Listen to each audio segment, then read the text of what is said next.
right, this is going to be the newest episode of Summoning Insight. As always, I mean, luckily all the leagues are up and running now. And on top of that, we have the usual added drama element. So I actually thought to make it fun on this one, Yamato, we won't just start with the player because, spoiler, you might notice this show technically didn't follow Yamato's streaming schedule as usual. Like, we didn't wait till the end of LPL. We didn't even wait till the end of LCK. He just pulled his shoot and he just left the play. He's like, listen, fucking whatever, like... Listen, bro, we'll have to, they'll find one of us in the wreckage. And then he's exactly, there you go. The fire rises, brother. He just left that plane. He just crashed that plane on purpose. He's come and joined Summoning Insight. It was well done. That's all good. I got a sign from God. My internet died mid LPL, and I was like, do I bother coming back? Listen, I don't blame you. That is on brand for you. When things crash and burn, you join Last Free Nation. You know, that's how your career goes so far. So it's all good. It's all good. But we actually do have, I think we have a banger spicy topic to open with, which is, if people have ever watched my shows, because before we had a personal beef, I've always found Bwipo to be quite a good guest for talk shows. Now, what I'll never say is what Pleb say, which is he's the best guest. He isn't. Like, if you put him on a show without a host that can rein him in, he could be a nightmare. Like, he's the person, by the way, you know, when they have players like Perks and Jakob, where they go to be like the third commentator on the broadcast, he would be terrible at that. Because the problem is he just talks too much and his point never ends and he just cycles around and it's like he keeps getting lost in the maze again and he never finds the exit. So he's off there with the fucking Minotaur still. So basically, but he is a really interesting guy. And he definitely, by the way, I can see why he was friends with LS. He's definitely like, I won't go as far as to say he's a visionary like LS, but I do think he's got a very unique way of thinking. And I think, as you see in his game as a top lane, he's very creative and he can always find different angles. And actually, one thing he's pretty good at, some would say he goes too far with this, is in the same way as in the modern day, he's taken like a weird heel turn where he blames everyone and criticizes them. Back in the day, he's one of those people who's unbelievable at playing defense for teammates, actually, and explaining why maybe they didn't fuck up. And maybe if you'd have looked, well, for all we know, the jungler made the call there. And, you know, he was trying to get back in the game. He would always have a very different angle on things. But I actually think now it's gone to a level I don't think we can ever beat now, mate. I actually don't think it's possible. So he did an interview. It's on lcsprofiles.com. It's with that guy, Arsh Goyle, who did the famous sad rewrite of Richard Lewis's Things. We call him Arspoil, but that's just my crew. It's all good. We think this guy's a bit ridiculous, but whatever. This is just a normal interview. The interview, basically, what's a joke is the interview questions, I don't know if these have been shortened, but they're just like, what was the off-season like? And then Bwipo being Bwipo, even in text, bro, you're just scrolling. Your finger gets tired scrolling before he's answered the question. It's actually, he's recreated the text version of what it feels like to have him just give that massive 15-minute answer, and you're just waiting to get in there. So, but when I go to it, holy fuck balls. So I'm just going to even type in, where would this be? There we go. So I've looked into this thing where he basically talks about the fact he's going to become a coach. And man alive, there are some really fucking bonkers ones in this one. I know even what keywords I'm going to search for. So let me see. Basically, the gist of it was, I can't actually find exactly where this was. He said something like that he could take any player and make them, what level did he say he could make them to his players? He basically, there was the segment where he said if he coached, he believes that within a year he could take any LCS team or LEC team and make them get a Worlds appearance. There was another one as well, though, that I'm missing. I think someone's just fucked it up when they typed the I think they typed the headline differently than the actual quote, because I can't find it now. So I'm just going to quickly search. But I know he had one about players as well. I'm just going to quickly check this, because wherever it is, it's fire. Oh, here we go. Are you ready? The quote goes, and this is quoted, it says, I can teach any single player on this planet. By the way, he's just made the broadest possible statement. He didn't say like any Euro Challenger level player, any semi-pro, any ERL player. So, right, by the way, I want to get this out, and then I want to use a coach before I jump in and go mental on him. I can teach, I can teach any single player on this planet how to be a world-class player, should they have the time and the will. Now, you could argue on the last part there, he's going to get out of jail free, and but anyway, by the way, an absurd statement. Then he said, as you said, I think any LCS, any LEC team, I could coach to, I'm getting feedback from someone's mic. I'm getting feedback from the mic, by the way. Could be mine, yeah. Could be mine. 1 second. Test. No, it's all good, right? It's gone now. I think any LCS team, any LEC team I could coach to, and this is crazy, Yamato, at minimum, a world's appearance within a year. And then he even goes, I'm sure of that. Now, bro, fuck it. Even one of these would be like contender for like craziest take of the year. He's done both back to back. So I want your thoughts as someone who actually has been a professional coach for many years now. What do you think of these two statements? I think, the main thing that I come back to with Whip is that I do think, he has a good view in terms of like how he views the game. I think he's very good at finding what's important, because players get very lost in details that are not important. Okay. He's very, very good at focusing on what's important. It's like, how do we win the game? It's like, oh, I don't need to trade aggressively here. I need to just go into mid, make sure that my mid lane can push and so forth. He recognizes the patterns in the game, and he can see the game through multiple roles. Through that sense, I do think that Bwipo would be like a great coach. The extent of the statement, I can just go back to, us in Fnatic, It's like we had a player in Adam who just won like LFL, EMA Masters, did all that jazz, came into the team, still had a big ego. That's something that's a variable that you need to deal with, in terms of how you kind of maneuver around certain personalities and how you make dynamics work. I'm sure there's people that are very receptive to how Bwipo would approach things, and I think that in a certain circumstance it could work with Bwipo as a coach. But to say everyone, it's just too it's too unique. Always the dynamics are always so different. It's like the main thing as a coach that I have noticed, that I always have to do is that I always, regardless of what team, I've always had to adapt my approach. You are committing to 5 players in a season. You can't do your way or the highway. Sure, you bring some personality, maybe some names that fit into like the mold of things, and they kind of become, let's say, the captain that is the player that enacts your vision within the game. That happens definitely, and usually I find those players within the team. But you need to be very, very adaptable. Depending on your circumstance, because if players get sick or whatever, there's no substitutions. Like I don't have a 30-man army on the bench or something. You need to make sure that everyone thrives in that environment. And to say, just to go deeper on the absurdity of the statement, it's like, can we imagine like a rogue make a worlds, like Bwipo comes into that team and just reshapes Rogue into a worlds appearance, like a top 4, top 3 team in the LEC. That's how far-fetched we need to think, because that's how much of a blanket statement that is. And that doesn't even get me started on the LTA. We have like this guy's toast. We have Dignitas. We have fucking Shopify Rebellion. It's like it gets wild very, very crazy, very, very fast. I think Bwipo could be a great coach, but I don't think there's anybody that could say the statement, no matter if it's Ohm or Tabe or whatever. If you send Tabe into these teams that you mentioned, I don't think that he is going to like make them into a world's ready team. And if they do, it's like one of the most historical things of all time. It's like, boom, you are in the conversation. You are basically like fucking Bobby Fischer of coaching, if that's like your 1 year statement, and you walk away. So definitely a little bit wild, but Bwipo, I think, as a person, he thrives on having his ego really in space, If his ego is down, he doesn't like perform or get as much out of himself as he wishes. So I get it from that side. And sometimes when you speak to him, you get the most rawest and purest thoughts. They just pour out, And as you listen to him, he's kind of arguing against himself, and then he's preparing for like the potential branching of the 3 questions that come, and then that's why his conversations tend to like drag on and continue. So it's like he's like, "How was off season?" Boom, 32 paragraphs. Usually it's like, "Oh, it's good. I was resting, spent some time with family. I got to pet my dog, had a good time." It's just Bwipo. It's very eccentric, and I do think. That's his strength, and sometimes you get moments like these too, so it's fun. This is how Reddit and fans love Bwipo.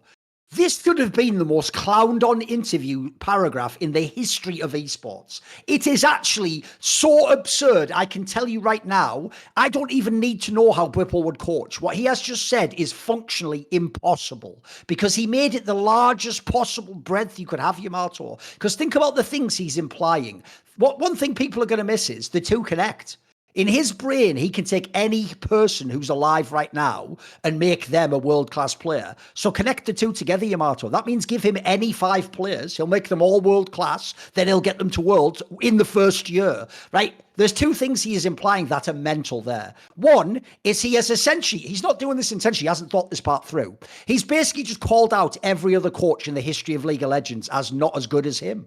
He doesn't think that through. Like, I'll give you an obvious example. You know, Gyoto must suck a million fucking league dicks in this analogy because Bwipo was on an insane $7 million super team with Gyoto and they didn't make Worlds. So by his logic, Gyoto is nowhere near Bwipo's level. Bwipo never having coached a pro team ever in his life. The worst thing is, you know what, I will already go ahead and guess, Yamato, in light of the news that we're going to get to later that they've also done, where he's sort of bringing in a top player and he's going to work with them, etc. I'll go ahead and give you a quick analogy. In Counter-Strike, we have a dedicated role called in-game leader, which is the primary shot caller of the team because you have tactics you have to do. It's like the quarterback in the NFL. And when you do this role, though, you're not the only one who makes calls, though. You often have a secondary caller. Maybe it's like a star player, or in the CS, if you know the roles, maybe it's like a mid-round lurker. And the idea is that star can see things from his perspective. Maybe you don't. And it's not that he's overruling your call. He's just like adding to your call. Like, oh, actually, we can quickly do this. And so sometimes you let that guy have input. Or he might be watching the game because he's got the similar mindset. And every now and then he might have one call. Like, actually, I've seen something. I think we should switch up and do this at the beginning of the round. There's a classic syndrome that happens. It's happened to a million players. Sharks, Nico. It's happened recently to Twists. There are loads of these in-game these secondary callers who are star players who go, actually, you know what? I basically can be the in-game leader. Fuck it, I'm going to be the in-game leader as well. And it is notorious, Yamato. Almost none of them make it. They swap over. The 6 months go really rough. It's up and down results. Their own level drops off as a player. But what they think to them, what they have to learn eventually is they were in like a perfect spot where they were only getting to make the calls that they were confident about, or they got to listen to someone else and sort of decide, do I going to agree with that? If I don't actually have anything, I can go with what he says. But if I have something, I can overrule it. And what their mistake is, their hubris is, they don't get that on the rounds where you don't have anything as the leader. You just have to make a call. So what I think Bwipo is missing here, I would actually bet, if you think about what he did with Adam in your team, think about what he's done now in his new team with Busio, etc., and some younger players, and then you think about the fact that he's bringing in this top player that he's going to coach and work with, I would bet he sees himself as someone who's done a bit of coaching already, and he's mistaking that for the idea he's already done coaching. As though like he's already been an LEC or an LCS coach. And so he's imagining like, no, I already sort of know what I'm doing, but it'll be just with that and more. It'll be like, it might be that and less, mate. You might get by the way, you might get the self-made teammate where it's really hard to work with them. You might get the teammate that's just bad and doesn't fit in this meta. You might get the guy where psychologically that's what kills him. Nothing to do with this game, nothing to do. You might get the guy where in scrims he makes all the right decisions, then on stage he just does a brain fart and die. There's a million things can go wrong as a coach. And the notion, right, every coach I know, Yamato, would go the other way. They'd go, I could get my team to Worlds as a minimum if you give me a certain range of players. If you give me players that fit together, maybe players I've worked with. They'd have a bunch of caveats because they'd never set themselves up for the failure of like, I could basically get anyone there. Your grandma, this guy, and the guy doing the interview. Hey, work with me long enough and I'll get you to work. No.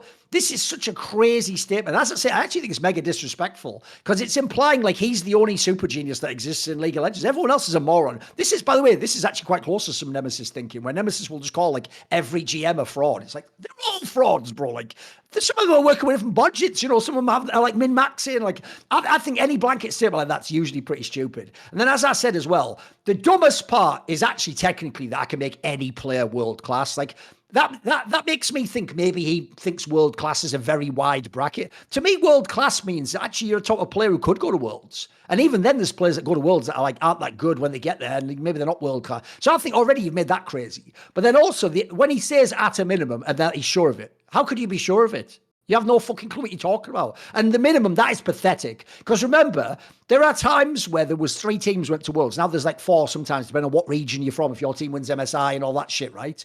Bro, the idea that it's easy to come top 3 in your region.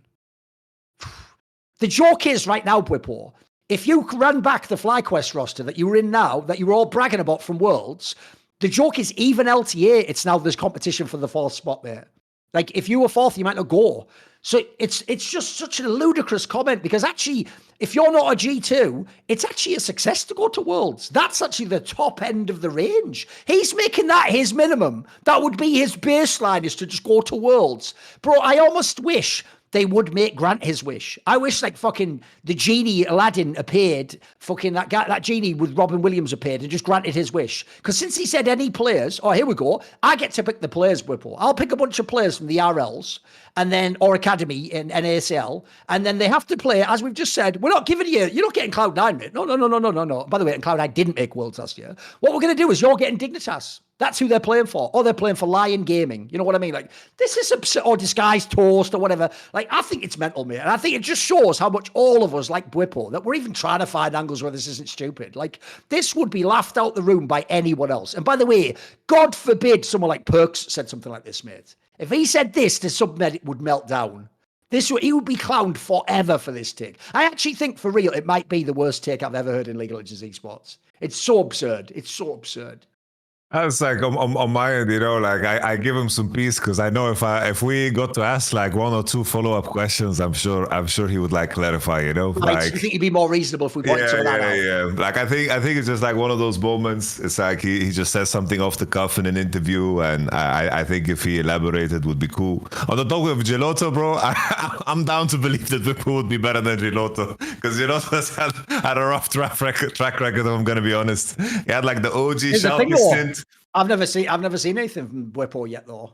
By the way, I also hate that art part too. Coaching players is so different from coaching teams. Here's another reason it wouldn't work, Yamato. Let's say I gave him these 5 players. You can coach a team and maybe work with one player. There's a reason positional coaches exist. You haven't got time to coach a team and work with all 5 players. Like, that's such an absurd That's why saying here's the stupid thing. Obviously, it wouldn't make it such a sexy quote. If he'd just added some caveats in, you have to be at a certain level, or you have to like have the right dedication. I mean, he tried to do that by saying with the skill and will, or whatever, but that's such a vague statement. No, there's no way. And again, talk all the shit you want. He's been in LEC finals, mate. He's been to Worlds. Like, he's been so much. I think he's been to Worlds, hasn't he? Has he been to Worlds? Maybe he hasn't been to Worlds. I don't think he went to Worlds. No, I don't think he's been. That Schalke time when he was in finals, he got fucked, you know, by Here's all you need to G2. know. Here's who else is dog shit according to Bwipo's statement. Dylan Falco. Dylan Falco didn't make Worlds with Schalke 1 year. In fact, a couple of years. How about, let's keep going. Young Buck, 6-time champion. He's had teams that have come 10th place. Yamato's been to Worlds. He's been like in semis. He also came 10th place. Everyone is shit by this logic. Literally, pick me a quote. You said it yourself. Mate, people like Ormond Tarby aren't guaranteed to go to Worlds. Like, they can be in a good position. And actually, by the way, someone like Tarby is probably the best example ever of someone who can almost level up anyone. Even he's not a miracle worker. You know what I mean? Like, they're all just human. The sad thing about this is it's just an example of where when you haven't done something, you don't know how hard it is. Yeah, I've known so many coaches, Bwipo, you're just talking out your ass, mate.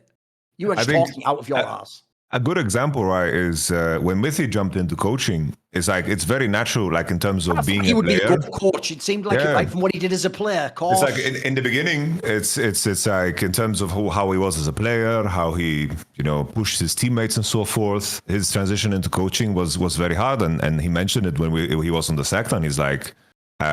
As a player, it was easy for me to call out my teammates, but it's very different from a coach's perspective to do so because you need to have an overarching view always. It's like in terms of your time management and in terms of where you invest energy and so forth, you can't be spontaneous. You need to be very, very structured and you need to be very careful about everything that you do because some things you can't walk back. Some things need to be done. You need to make sacrifices here and there, and sometimes you need to cut corners in order to perform. Like that balancing act it can get very, very frustrating, especially from a player side when you want perfection. And I know that Bwipo was also like a perfectionist, and when someone doesn't give you that, and maybe they're so far from it, how do you deal with that? Because I think the assumption is that certain things are going to work right away. Because Bwipo, like he has shared many times, like his theory, it's like most of the time, he said that if he coached a team, he would approach it in a way where he would be like, okay, we are not scrimming until all of these things are in place. There's so many things that we can learn outside of scrims. whether it's like our lane phase, our early game, and so forth, and like all these details in terms of what you can prepare before a game. So when you actually scrim, you play the champions you want to play, and you have the structure down, so you can actually enact that. Like that as a vision is already like really, really radical. It's hard to know if that's going to work for sure, because often when you practice, you run into this problem of how valuable is the data that you have, because you're basically, dancing with an opponent that also brings a certain level to the table. It's like navigating that data. Usually every team out there says you scrim, and then you see your real self when you actually have stage games. And I think there is a certain level of almost naivety in thinking that everything will be like, oh, if I do it right, everything will be perfect. But it never kind of is, because things always go wrong because humans are involved. By the way, fuck is Christopher Nolan. Here's the sad thing. I actually just want to also almost go demon mode though, Yamato, and not follow up and give him a chance to explain himself. I want to like encourage him to hype it further and go, what if I gave you like D pluses roster? Like, I'd probably have the greatest dynasty of all time, but I'd probably win like 3 or 4 worlds and a couple of MSIs. Yeah, maybe I'd lose a first stand here and there. I'm only human. And then I could probably take anyone. I could take fucking Thorin and make him fucking prime the shy. Like, yeah, what else can you do, mate? Like, fucking hell. Man alive. What the fuck? This is where, for real, I'm actually going to keep track of this now, mate, because I'm not even joking. The Bwipo I knew when I did shows with him 3-4 years ago, bro, it wasn't this unhinged. Like, he was verbose and he had some creative ideas and he liked to argue. But even when he argued, by the way, it was quite reasonable how he argued. He'd give people space and he might disagree with you, but he was actually quite good at being disagreeable, by the way. He wasn't like Prince Wave, even my mate LS will rage at people sometimes and tell me, hey, who are you to tell me that? And, go off into some cognitive dissonance. He was so reasonable. So I've got to say, even though I'm not making this like a statement because I can't speculate fully on that, but I'm just going to put a little asterisk here. This makes me a little bit concerned again, a bit like when he did that weird trash talk before Worlds, mate, where it seemed like there's something going on with you, mate. Like, is there a reason why you're making these like sort of wild statements? Because this doesn't just seem like pure ego and arrogance to me. This almost seems like, I don't know what it, like, again, it just seems like something's going on, mate. Is there a problem in life? Like, is there something else that isn't being addressed that's coming out as like, you're just going too far in the interview? Because like, I'm a bit alarmed by these statements. Like, do you know what I mean? No, I understand. I think like the words thing came to mind as well, because obviously like Whip was home in my side, but running defense here, and I know that I translated through the lens of me knowing him very, very deeply, right? I'm sharing that side because I understand your side too, in terms of like interacting with the statement itself and how the community reacted to it. But I think, even that segment, right, when he was like reviewing with players and in terms of how those interactions were, like those are like, maybe that's like a microcosm of some of the problems that you might face, when your point doesn't come across. Sometimes I have worked with players where for a whole year, I've just tried to reframe and rephrase the same thing just until it sticks, like sometimes it just doesn't make it through. And it can be like the most frustrating thing ever. And sometimes you are dealing with a piece like that and you need to adapt to that piece if they aren't willing to adapt to you. And when that happens, that's where the coaching balance like really, really gets into play. That's like outside of the game knowledge, because I think often players are just too much of perfectionists. It's like every player that is like worth their salt is like, we play a really, really good game, 98%. We play good. The first thing they talk about when they leave the game is like, yeah, we shouldn't have dove here. You fucked up your flash. Your Elise Cocoon was trash. And then it's like getting players to say anything positive about what they just did or like to show any appreciation to the teammates is like an exercise that takes a lot of effort. So those challenges would be fun to see them play out, Like I think as an additional thing from this whole Bwipo conversation is, even looking at some of the statement in terms of like the streaming of scrims, the leveling up the region and so forth. It's like, sure, the format of LTA was kind of trash, and currently they're playing BO1, so it's hard to judge FlyQuest because basically Spawn confirmed to us that Team Liquid, he believes that they won for like the LTA split because they just had Team Liquid offices in Brazil. So they just had better facilities, better place to play, better place to sleep, while everyone else was like lagging and they had to like go to the venue and the Riot offices to play. And it was like a complete mess for everybody. So it's like, I don't know what FlyQuest level is. They probably, should be, a very, very strong team. But there was also the whole conversation about streaming scrims and leveling up the region, how everyone's shit, it's always very, very extreme. And I think the biggest, the tip of the point, from how I understand it from Bwipo's side, is that I think, in my mind, I agree with this idea that if you are the number one team in the region, you serve as an example. I think there is good ways of doing that. I think the way G2 did, it's like they shamed everybody into not canceling scrims anymore, right? I think that was a good thing. They leveled up like scrim level. They restored faith in like the solo queue ladder by setting like a standard. And G2 as a leader within the region, I think, like reflected on everybody else, because everyone else kind of took up that standard too, because in the end, obviously, you want to compete. It's like often within a region, within that sphere, you always try to reach the opponent, and you do so by copying them, but at the same time just hyper analyzing them.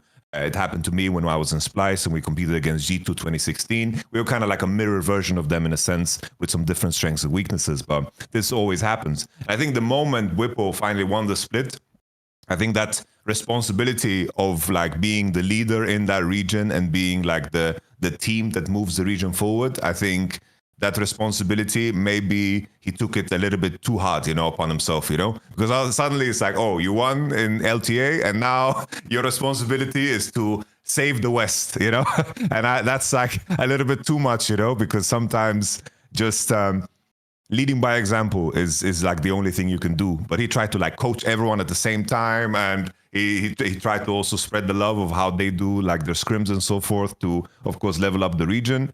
And you could see in that scrim that they had FlyQuest versus T9 that was like a very filtered version of it. It's like people were holding back, people not saying things. And I know Nuktak and Mythy and Inspired, like they didn't fucking want to stream scrims. They think it's awkward as fuck. Those stream environments and scrim environments are very raw. And I think if people like heard some of the things that were like said off the cuff that are, of course, don't mean anything, but maybe not really PC, not really world ready, it wouldn't really, fly well. So like even in those things, I think that the responsibility Bwipo always puts on himself is always like the most extreme version of it. Because even though he says this statement that he would take a team to Worlds, I think it's because he believes he needs to be capable of it. It's more of a reflection of what he thinks he needs to do, and anything else is a failure in his mind. And that's how I would maybe rationalize it. Because his ego needs to match what his ambition is, and anything else is a failure, All right, take a breath. Take a breath, you Bro, See, that's it. See, that's air you're breathing, not copium. Fucking hell, that was insane. That was like the defense vests, Your Honor. The insanity defense. Like, fucking hell. Okay, holy shit. We are both sitting on Whipple's shoulder, We are figuring it out, Yes, true. No, we are. You're the angel, I'm the devil. I'm like, you fucking arrogant bastard. You think all the other coaches are shit? You fucking piece of shit. Just because you taught Adam how to lay, like, yeah, true. You're like, no, the Bwipo translator, bro. You have to believe Bwipo. You just have to know that your level would have to be, yeah, you're right in a way. You are in a way, yeah. No, by the way, let's talk about LTA then. Obviously, we did have a bunch of the big marquee matchups, so we did have FlyQuest beat Team Liquid. By the way, that game was kind of a weird one. True, it did have a bunch of pauses in, so I'm imagining maybe people had like tech issues or something. But if you watched that game, I thought that game was really weird, Yamato, because if you think about it, one of the things that you always think of as a strength of Team Liquid is how they like group up and team fight and their decision making. Bro, they had so many ass team fights in this game. They had like fights where it's like, where you just walk up to see if they're like finishing Dragon. They would do that, but then like and then like poke down to half health and then just like die one by one, run and win a fight. And there was even moments where they could take fights like 4v3 and 4v2 and still lose. Like, this was it's funny that like Tails obviously just done a successful split and they even look good at first stand at the initial moment when they beat KC. And I agree with you, the interview on the Sackdown, if people go and watch that on Dom's channel, was pretty good. But fucking hell, this was a rough game. I know it's a BO1, sadly, so we don't get much more. This is again where I wish it was a BO3, but that was a bad BO1, mate. That was fucking rough. Oh, it was so ugly. I don't know. It just seems like a continuation of like this. It seems pretty much just like their bot lane is playing. Like their bot lane is playing, and there's been like a slow and steady downfall of like the Team Liquid like kind of structure in terms of how they play. I think like the removal of lane swaps. It's like we got it in first stand, but first stand was such a weird tournament for everybody, so it's like hard to judge. Like I thought that they had time to boot camp in Korea, but they didn't. They were like as jet lagged as everybody else, maybe even worse. Like Expawn told us that they had to fly from. There was no flights from Brazil to Korea, so they had to fly from Brazil to LA back, and then wait, and then fly to Korea, and they arrived the same day as everybody else. So they basically were dealing with the same shit conditions as everybody else outside of course, Our Life that just played at home. So now I think everything is going to settle in. Like all the problems of Team Liquid are going to settle in. It's like Umti being Umti. It's like he had a fine start. It was like, oh, Umti's not inting. Oh, maybe this Javan game is going to work. And then it's like the team fight execution in terms of how they space and how they play. It just seemed... This looked more like a game between FlyQuest and like one of the bottom 4 teams, like in terms of like the mechanical execution. I really feel like the only players that are really there that are capable of competing right now in terms of the form is the bot lane and CoJJ and Eon. But Impact, he was so good in the lane swap meta, and I think that was a big strength of his. The faster they kind of activated themselves and they were on point when it came to like the macro, and they kind of moved on into the game post 15-minute mark. This was like the big strength, but I feel like everyone has kind of caught up to them, and Flack was in peculiar because even that strength is gone, as you mentioned yourself. It's like I don't know what the hope is here for Team Liquid. Like, sure, you can say these are just seeding matches. We have a clear top 4 in NA, so regardless of what's going to happen in the groups or whatever, they should be able to make a top 2 in the group split if it comes down to it. And that's kind of like the copium take. That's like Dom's copium take, because like C9 apparently is like performing a lot better in scrims, and they're not performing so well, of course, on stage. So maybe that's the cope. But I have been, ever since they went again with Umti, I just kind of have been expecting the downfall of Team Liquid, and I think this is kind of like a fucking picture frame of how I envisioned it. Just poor mechanical play that can't be hidden through coaching. They need to face the music now. I'm sorry, Spawn. I feel bad for you, man.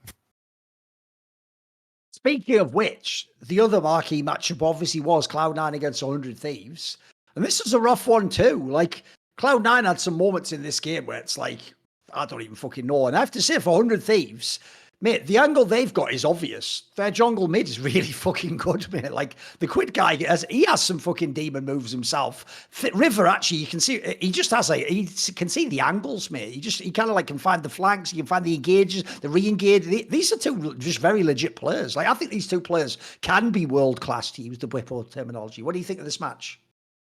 Jesus, this comes back to that conversation we had on one of the previous episodes. Imagine Quid and River on Team Liquid and Sack. It would be sick, wouldn't it? Like, unironically, really good with that coaching stuff, of course, yeah. Yeah, fucking 100 Thieves, guest spot. I'm sure they could have gotten these players if they wanted to.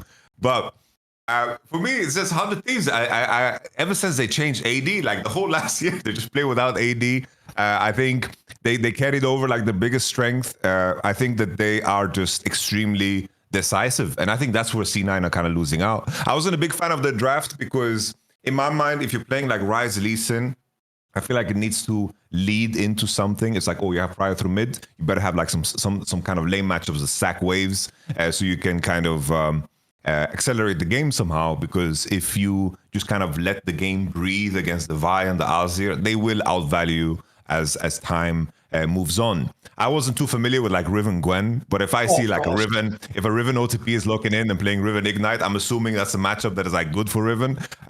So it's like they had the Riven into Gwen, and then they had Varus Renata into like Alistar Ezreal. Like Alistar Ezreal, they are very happy to play a lane, but they just kind of neutralize and take it easy and stabilize. But if it was kind of reverse, if they had like, let's say, the Varus, Renata, and Ryze Lee Sin, maybe they can create waves where they stack, they set up dives, and they use kind of Ryze swing timers to kind of achieve anything. But nothing really happened. Like C9, slowly, there was a situation where like Lee Sin, the first initial Lee Sin play doesn't work out. And then I feel like 100 Thieves just kept going. They're very, very decisive. I think they're so sharp on the button. That's what I like the most about River and Quid in particular. It's like they are very, very good at clicking on the same spot. And I like how 100 Thieves just kind of collapse in on that.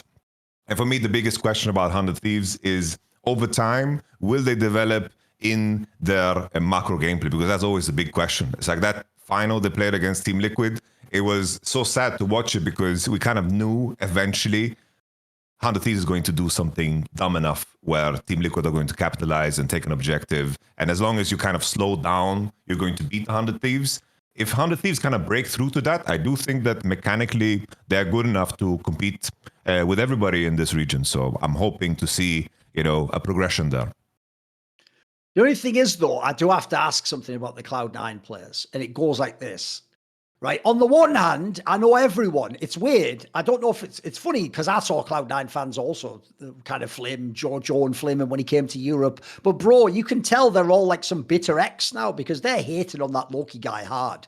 Bro, it's very rare. I was talking about a different show. It's very rare that hell of Reddit hates him, mate. It's dog shit. It's very rare that people hate on Cloud9 fans ever hate on their own players. In fact, I would say, if anything, Cloud9 fans are the most loyal. Think about how long they gave a fucking Fudge. Think about how long they gave Sneaky. They'll give people years extra if they like you and they like your personality. For some reason on Loki, they're just out on him, mate. But I've got to say, even though I also think he played bad, I'm not a massive draft guy, Yamato. But when I look at this, mate, this isn't a Rise game. How the fuck are you supposed to play Rise in this game? Like, I don't know if that's a fuck up from him asking for it.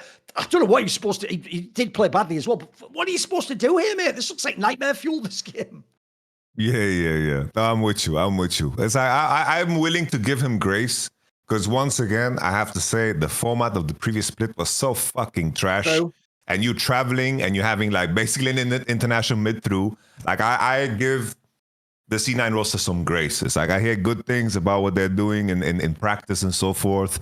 And it's like Loki being like rank 1 on NA server, like grinding so fucking much. I'm so sure that he can do better than what he's doing. I think Thanatos is also super good. I think it's just a question of like how they actually like piece it together. Because like Spawn and Dom were like talking very candidly about how the scrim results were, and they were saying that C9 was pretty much like farming Team Liquid for the majority, of time until Team Liquid started figuring stuff out. Like Team Liquid playing with subs and shit, and Spawn was doing his coaching magic to push his players. So it's like C9 seemed to have some kind of a block in terms of how they play on stage. Maybe it's a question of not pulling the trigger hard enough, and it seems like they kind of are playing the game a lot slower than kind of I expect them to, which is strange considering like they have Blabber as a jungler. I think they just need to overcome that hump, and I think they have a big time chunk here to do so. Like all these BO1s, as sad as it might sound, they are kind of meaningless in terms of what the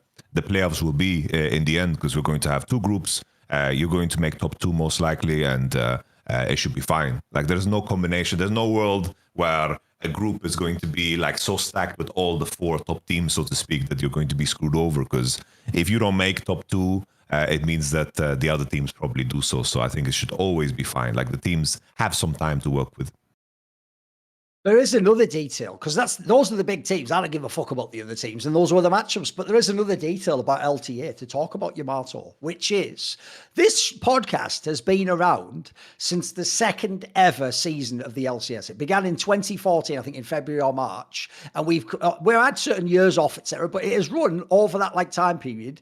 And bro, if you'd have done one of those like Doctor Strange portals opens in 2014, and you jump out and you tell us like, hey guys, I've got some important news. Well, obviously, first thing I'd say is, why the fuck is some toxic top laner who's irrelevant from fucking EU coming and telling us some shit? Get the fuck back of that ball. Yeah, no, in the future, I'm a coach and everything. Like, I chill out and I've got like a good attitude and stuff. People even think I'm classy, even though I used to just be a flamer. And I used to be with Darkwing Jackson, fucking Jensen and all those banned players. I probably should have been banned too, but somehow I avoided the bans. So, because I didn't go to prison, I turned my life around. Oh, sorry, am I doing the whole thing? Am I? But anyway, so if just someone popped out and they said, they're like, 11 years later, that not only would LCS not even be called LCS, it would merge with South America, and then it would just go down the shitter, and it would have the lowest viewership, bar away, of any major region. I would say that is impossible. Like, Riot must have absolutely just fucked everything. Because you remember what it was like. Not only was LCS way more viewership than fucking LEC,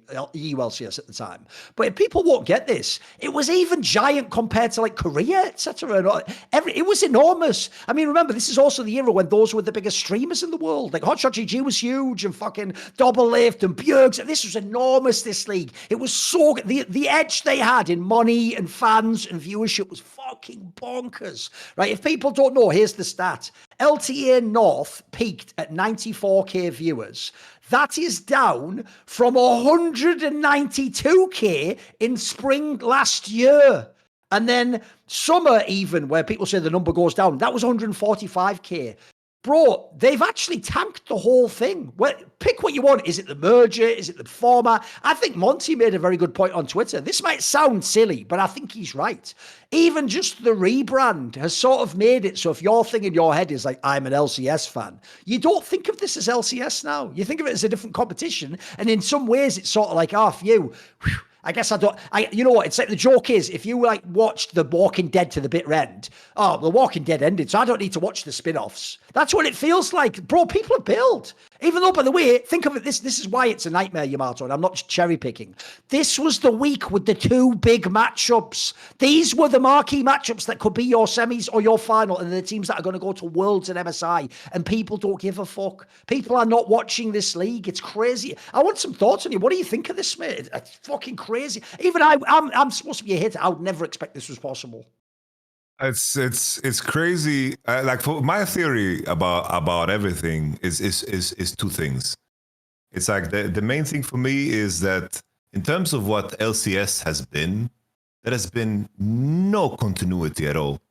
There is no continuity in any decision that they've ever made. The organization, the legacy of this region is just gone. If TSM is out, COG is out, all the legendary organizations are just out, where do you find continuity? Because I think people want to invest time into things where it feels rewarding to know more about it, right? It's like if I am watching LCS and I have no fucking clue which teams are going to be a part of it the next year, it feels a lot worse.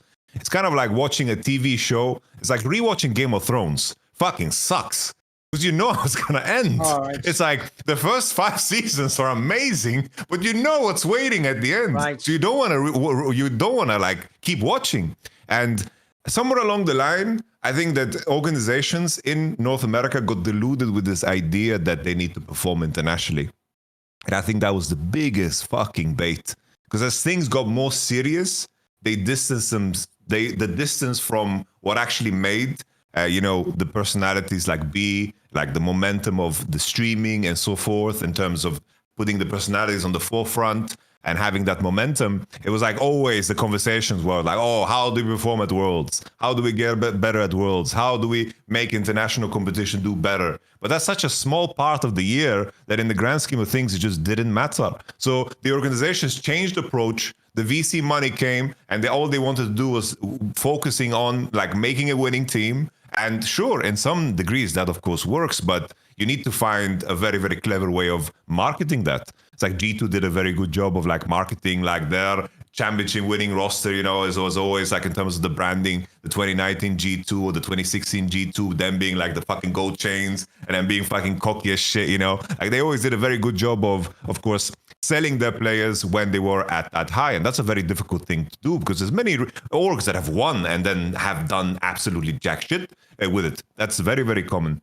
But for me, anyone that is an LCS fan, why commit time into something when there's no continuity at all? And I think from LEC's standpoint, the main thing why people are looking for that continuity is because the game fucking changes all the time. So you need to you want to tune in and see something that you recognize. You need to hit the fucking nostalgia button. You need to do the Coca-Cola tech, It's like they fucking attach themselves to Santa Claus. And now the fucking branding of Coca-Cola with that red, it's like it hits the nostalgia factor, They just send it out to soldiers that were out in Vietnam, and then when they came back home, all they wanted to do was drink Coke and smoke cigarettes. It's like they need to hit the nostalgia. There's no nostalgia at all in this league. And the comparison for LEC is that it's like the people that are fans of, let's say, Kedro, Kameto, or Ibai, it's like they know they're going to tune in, and there's going to always be aspects that they're going to recognize. And I think this is so crucial. Because the game is fucking unrecognizable for a lot of people. It's like, oh, I stopped watching now for 6 months. I come back. What the fuck is happening in the meta? I'm fucking confused. If everything is just fucking new to you, you're not going to hit the right targets because you are not going to invite a new audience through the game. People want continuity, and that's just completely missing in LTA. You change name, format, you try to argue for putting fucking games in the middle of the week. It's like, oh, we're going to try putting games in the middle of the week because we want to have league running all the time. It's going to be really, really good. And then it's like after one split, it's gone. It's like, oh, we're going to change our mind now. The strategy didn't work. It's like, yeah, it was like, what the fuck? We're not ever 2 feet on solid ground. Nobody wants to invest time into watching it, you know? It's just horrible.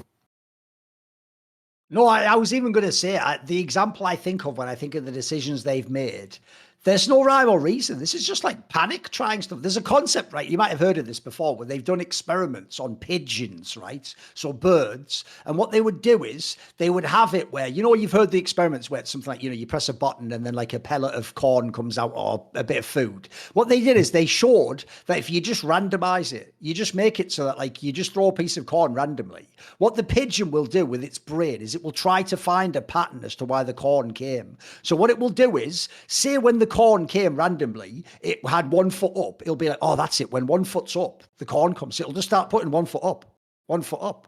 But then when that doesn't work and a piece of corn comes again, when 2 feet go down, it goes, oh, standing still. That's what makes the corn cut. That's what the LCS management have been doing. Like you say, they were like, guys, good news. Like, we're going to have like the best weekend broadcast. Wait, what's that? No, it's actually throughout the week now. What's that? And Monday Night League. And they're going back. And then what? Wait, what? Now we're doing best of threes. Best of threes. Does everyone like best of threes? Who doesn't like best of threes? What? Best of threes? What about best of ones? Best of ones could be where it's at, though. Is best of ones going to, like, fucking hell. Like, you'd pick a lane. Pick a lane. Like, the weirdest thing about this to me is they've changed both the LPL and the LCK, but they do it really gradually, mate. They sort of like figure out what they like and don't like about it. Then they switch to another thing and then they see how that goes. And they don't like, the difference is like when things are good, they do commit to it. LCS just seems to me like even when they made changes I thought were good, like best of threes, then your logic was, yeah, but the viewership's bad, so I guess we go down it. What? Oh, like it has to have time to build up. Like, by the way, the weekday one was the best one. That's not going to instantly work. You got to train people. You got to condition people. People used to say that famous line when they did during the week, which is true, which is because your brain was used to always being on the weekend. It's like they didn't remind you enough. Like, you remember it is LCS tomorrow, and you'd be like, oh shit, oh yeah, it is on a Wednesday or whatever day it would be, you know. You weren't used to it because it's a bit, by the way, I'll use the example of something like Game of Thrones. When shows like that are banging and you're watching them every week, mate, every day of the week, you know exactly where you are. Right, I'm only 3 days away. Oh my God, it's only in a couple of days. Oh, it's tonight. Get the popcorn ready. You can't just be like going around here. You going bowling tonight? Yeah, probably will do. Oh, yeah, you're not going to stay to watch Game of Thrones? What, it's on tonight? Oh, shit. Oh, fuck, I didn't arrange for that. Like, that would be a nightmare if TV shows were just randomly shifting mid-season or going next season, they're just on a totally different time frame, on a different channel. Like, what would that even be? That would be fucking bonkers. And also, this shows to me, I'm just going to say it right now, I think LTA is going to be dead within a year or two. And the reason why I say that, Yamato, is I think the only reason you're still running it with these viewership numbers is because of the franchise fee that you have charged these teams. You essentially can't just say, right, we're out. They could probably sue you at that point in time, by the way. Like, if you're the Cloud9s and the Team Liquids, you have invested into this fucking league over and over and over and over again. You've done it with the notion that one day, this is what Overwatch League was about, it's going to be a bigger thing and it's all going to be worth it, and then you're going to get the billions when you become real sports franchises. So one, I think you don't want to bail on them instantly. It just looks really bad for Riot and esports. It also was the flagship broadcast. But then finally, the other reason why I'm going to say it is this. Because, mate, this is the core streaming era. This is the era when Double is supposed to turn his stream on and double your viewership. If you're dying on your arse for viewership in the core streaming era, what hope is there? Like, that's, if anything, I think some of the other leagues in esports are actually artificially propped up by the core streamers, and they have to actually really hope that core streamer doesn't leave. LTA doesn't even have that, mate. They don't even have that angle. Like, I don't know possibly what, like, there's no copium for this, in my opinion. I can't find a single angle to hold on to. And the sad thing is, as we just discussed, actually the teams aren't even bad, mate. Like, you look at that, first of all, Team Liquid's been decent internationally. FlyQuest had that run last year. You go and look at some of the players, even some of their Korean imports are good. Quid and Quad are good players. They've got River, they've got the fucking domestic, they've got Blabber, they've got fucking FBI players. There's a whole bunch of players that are good in this league. Like, they really inspired the fucking Inspired still looks like he could walk in LEC and be an MVP candidate. Like, you've got players there. It's just for some reason the branding, no one gives a fuck about the games. No one gives a fuck about the formats, turned people off. The broadcast's weird. Oh, everything. Even this whole idea of like, oh, then we have the finals in Brazil where Brazilians don't want you there. North Americans don't want to watch it at that time. People are in weird international settings if they're in a weird hotel room, even though it's the domestic finals. Like, it's like everything's bad right now. I have a really hard time turning this around. I feel like it's just we're seeing the end. The writing's on the wall for me. It's just also the main difficulty, I think, is in comparison to like CS. I played 1.6 and I played the beginning era of CS:GO. But if I tune into a CS stream, it makes sense to me. It makes sense to me. I recognize the org names, you know. Yeah, I see NIP, I see Navi, I see some newcomers, sure, but it's like the game makes sense. It's like very, very easy to tune into it. The majority of things are not going to change. Like there's gunplay and it makes sense. League is fucking complicated. Like I am always so impressed by the fact that it has survived for this long. But I think it's largely in due to. It's like I think we are very, very lucky that Faker was good and T1 has won World Championship and that he continued playing. Like if he retired like 3-4 years ago, I think it would have been a lot harder because I think it's like. We're going to get to this later, but when you see it's always T1 games break these records for viewership, Yamato. Even then, people say it's T1, it's Faker, bro. Like if Faker tomorrow, even if Scout joins an amazing player, it won't be the same hype. Like I agree, you've actually got some crazy longevity out of the GOAT player that he's still even relevant now. That's nuts, isn't it? That is some like Ronaldo, Messi shit where they just kept playing until they were like almost 40. Like what? You're supposed to be cooked at me like 32. Because I'm like in that headspace, because League provides you no continuity at all, bro. It's just League as for any casual player to like keep up with is just impossible. And I think that's the main issue for Riot as well. I think my theory, and I think for other people too, is that esports, they lost money on esports, but it was okay because it made people play the game and spend money on skins, and somehow that compensated it. But I think that as revenue from skins also dies down because no new players are coming in, and the whole argument behind the Hextech chest, right, was that most people have the skins that they want and they get them through Hextech chest, and we're not making any money. Right? I just kind of at some point as a consumer, if you have bought everything that you need, you're not going to want to spend additional money, right? And if that's where you are at and people are not spending money on any skins or anything, and they are pushing out all these new monetization methods in order to squeeze all the whales, whether it's like these fucking $500 skins or like the Ari skin, like that's usually like a sign that the economy of the game is not thriving. Because Riot is now, I think they need to plan what the next step is. It's like, what is the next step? It's like Valorant is there and they have clearly separated that from League. But I think somehow they need to transition into what the next game is, whatever the fuck that is going to be, and kind of bring the momentum from League in order to kind of revitalize everything, in a way. Because I think you kind of need to move to a new game so people spend money again. But I don't know what that game is, because it's always so fucking hard when you are that big of a publisher.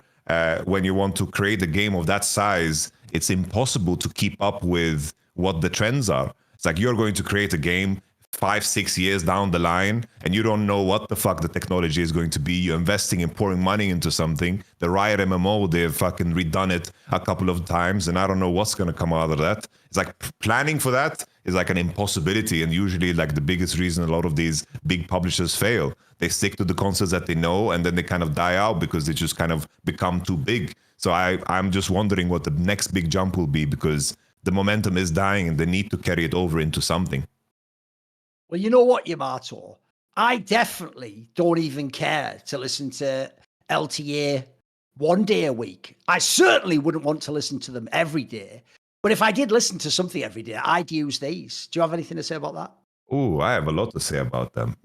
I'm very, very sad because my Raycon earbuds, I visited Sweden and I left them on the table. And that's really been a pain point for me because I always use them at the gym. I always use them at the gym. They are so, the coolest thing about for me, the Raycon earbuds is like you can keep them in your pocket. I'm so forgetful, and I always use these bulky ones because I always was skeptical about new technology because I was like, well, earbuds, battery life is probably horrible, no audio suppression, I'm gonna charge them forever, it's not gonna work. But then it's like I got Raycon earbuds, and I remember the first conversation I had with Monty, I was like, man, they don't work. And then 1 hour later, I'm like, oh, I had them upside down, and I was like, oh, a whole new world. It was like a baby that could, like, when those videos when a baby gets like glasses for the first time and they're like they see like their parent for the first time. That was kind of me when I finally put the Raycon earbuds in properly. I was like, oh, the active noise cancellation works super, super well. The battery life, 32 hours battery life is kind of crazy. And then there's like the Raycon, quick charge function that is also there. You can just plop them in and then boom, ready to go. Of course, Raycon earbuds, I think at this price point is absolutely insane. A lot of these earbuds that you can buy elsewhere, they're just way too damn expensive. So this just makes them a perfect gift.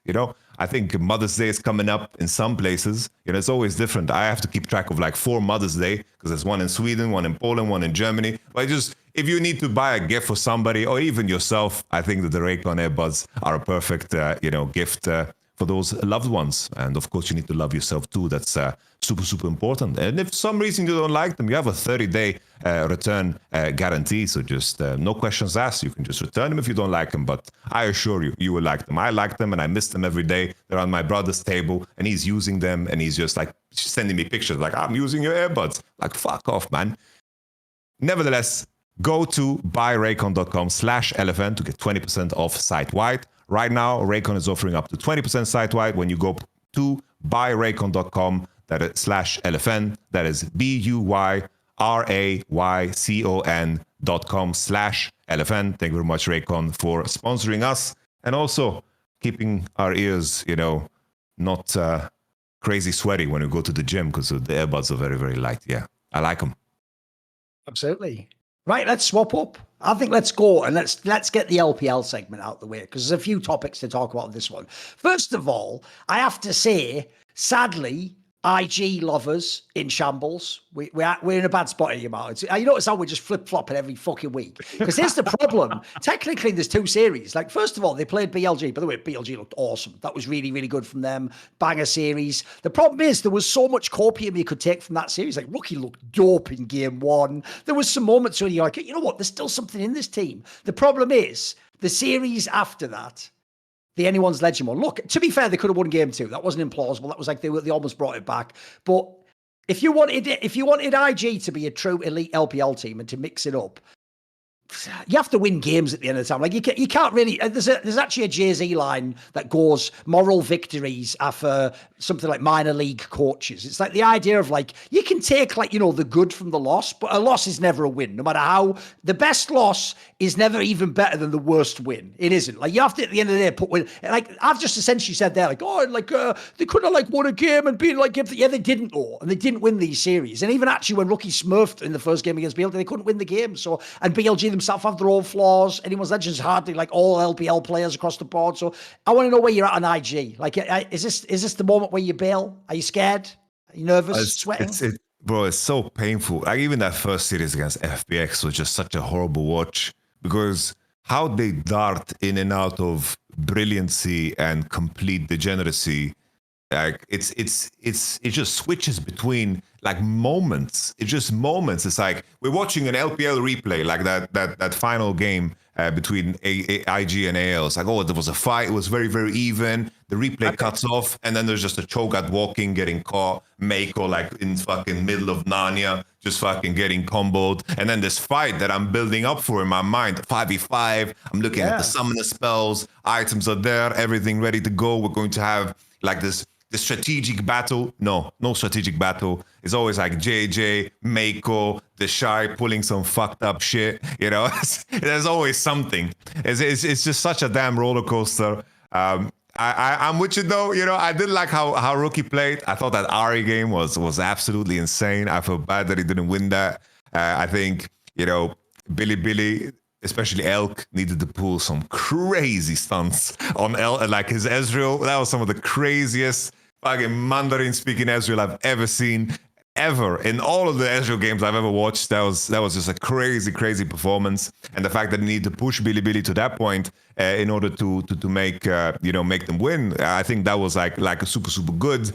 But in terms of the damage that IG can do, it's just we've reached a point where even a player like Gala is not like consistent in his performance. Having some problems, isn't he? Yeah. Cause he made that Hope guy look like a fucking legend. Yeah. Holy shit.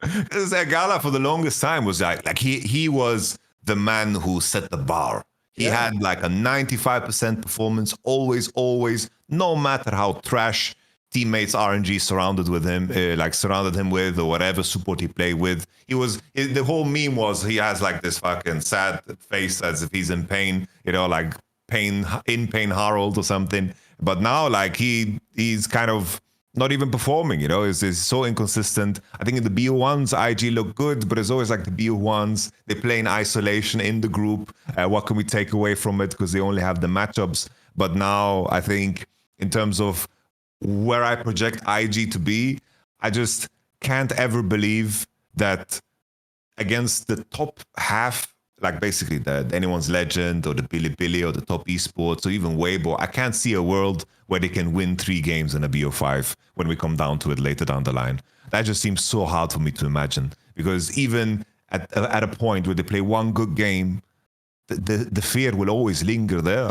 There is no reason that for one great game to give us any trust towards them, because now JJ and Meiko and the Shy have created too big of a highlight reel to just scar us forever as IG fans.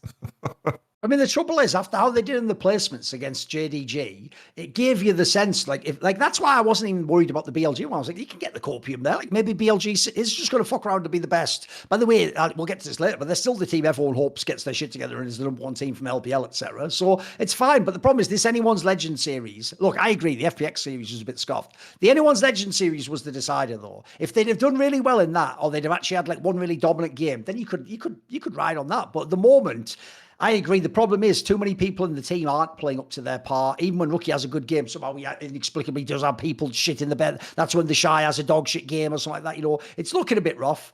To flip it over, though, even though they won that game, and that second game from Knight was unbelievable as well. But, mate, this is why I think everyone, I was listening to Dom talk about this, I think everyone's scared for the LPL right now. Because the problem is, as you can see from even their fans, nobody believes in top esports. That's just a thing now. They've just been let down too many times. So we put them to one side, even though they're really good in the LPL again, by the way. Put them to one side. You've got BLG on paper. They're supposed to still be capable of being like a world's winner. It just isn't the team they had with Jean Bro. You know what I mean? Like there's something just lacks from this squad. Like, they can still have flashes. You still see moments when, like, by the way, Bin and Knight still cracked out generational players. Like, they still just show you those glimpses of, like, fuck, these guys can take on anyone. But as a team, though, there are some flaws in that squad. They also all, by the way, the times they look their best is still when On has a good game, etc. Like, there's so many win conditions for BLG. They're actually not a team. Like, my problem is I can't trust the flaw of BLG. Like, I'm even scared if this team goes to MSI, I don't know how they'll do. I'd have to hope they like lock into a meta. I don't know, mate. We has an overperformance. Like, even BLG scares me a bit. Oh, definitely. Even that Vi game he played was so strange. Like his accuracy on cues, like his mechanical execution is just not there.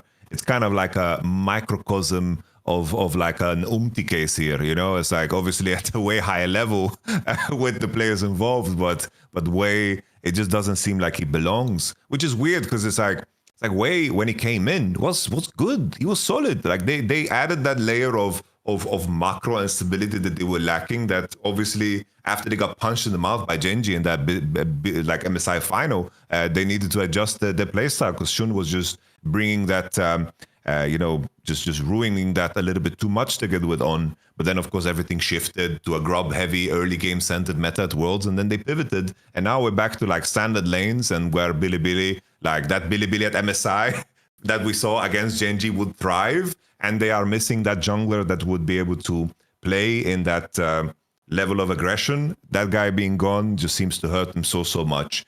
And as an additional layer, I would also add, like On to me I think that in terms of his ceiling, when he was playing like really, really good, I think that he was like one of the few supports that could compete with like a Korea that was performing super, super good.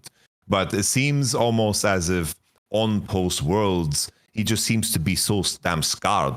He played so poorly at the World Championship that what it seems to me is he plays in a way where, oh, I'm playing now with Elk and like Bin and Knight. If I do less, we will win. But that's not the mentality I want to see from a player like On, or a player on a team like this that is supposed to, be built to actually challenge, at the international. Especially looking at the continuation of the story of what happened at the World Championship, is like T1 is no longer the same roster. Billy kept basically everything the same besides the jungler. So their story should have continued on a high note, but it feels like we're starting over again. And I think that's what's the saddest aspect of it all. Because when this roster, for some reason, Knight goes there, Bin goes there, I don't know if we're ever going to have that concentration of talent again, I just don't know what is the best possible roster we could ever build, if not with these three guys, And then, as I said, like basically, because Top Esports is one of the few teams that survived and has the big names and plays really well the problem is no one believes them, mate. No one believes in this squad. Everyone's just waiting for MSI for them to just fail. Everyone's out on them, unfortunately. I will say, from my experiences in Counter-Strike, this is also a trend. You get people that fail on the biggest moment. They're really good right up until then. They're world class. The problem with that is it is the most binary shit of all time. Like, sometimes you break through. People might know, famously in Counter-Strike, the Astralis team used to be the chokers, and then they became one of the greatest of all time. The problem is, though, if you break through, everything's possible because you've shown like the skill you've got, the ability to play. So if you ever break through, it goes the other way. You can win everything. You can start stacking up. Think about even people like Knight and Trophy who lost a bunch of times in the finals. Then suddenly they would just, roll 1, 2, 3. You can't stop me. The problem is, though, if you don't do that, when you keep choking, it just like it actually gets more and more and more and more psychologically draining. Eventually, even your own fans don't believe in you. Even they're just like, fuck it, who cares anymore? And that is a bummer because I've always thought you at least want to have like, even if like we're doing with IG, some copium level hope that it's gonna happen, some hopium. You need at least a bit of that. But at the moment, it doesn't matter how well TES play. Everyone's opinion is like fuck them until they do something internationally. That's just everyone's take at the moment. I have an angle though, if we want to play the devil's advocate, is that the right way to put it? Because I don't really see Top Esports as a devil, but nevertheless, it's like they had this one international, which was of course the first stand, which was a trash tournament, like plain and simple. That's a horrible tournament. That's the cope, As in terms of what their problem was last year, because Top Esports had that same issue even regionally when they played like the final best of 5 in the playoffs. So it's like that like when they were backs against the wall, you could see like Jackie Love, Mako, 369, all of them underperforming. They would lose against like Weibo in the playoffs. And that was also like a big part of that disappointment when it comes to Top Esports. And the fact that they managed to pull through in the bracket and beat 5 back-to-back best of 5s, 3-1, beat some tough opponents and overcome that makes me, I'm feeling that there is a little bit more hope than I want to take away, because I still, in the back of my mind, I think first time is just such a fucking Mickey Mouse piss tournament. And the main thing for me is they have home. I think that they will be able to like hammer it down. It's just, in my mind, this Top Esports as well regionally are playing so much fucking better than the Top Esports that played like previously. Because I think that the previous Top Esports was just kind of really, really random. They were like fighting perma, which this team does too, but I think there's a lot more class and finesse to it and a lot more precision to it. So I do think there is a lot of potential here. I'm willing to believe. Like, I'm not gonna sell them out if they go to MSI if they're playing good regionally. I think there is one more tournament in me before I completely lose hope. There's one more. I might be the only one though, but I believe in one more.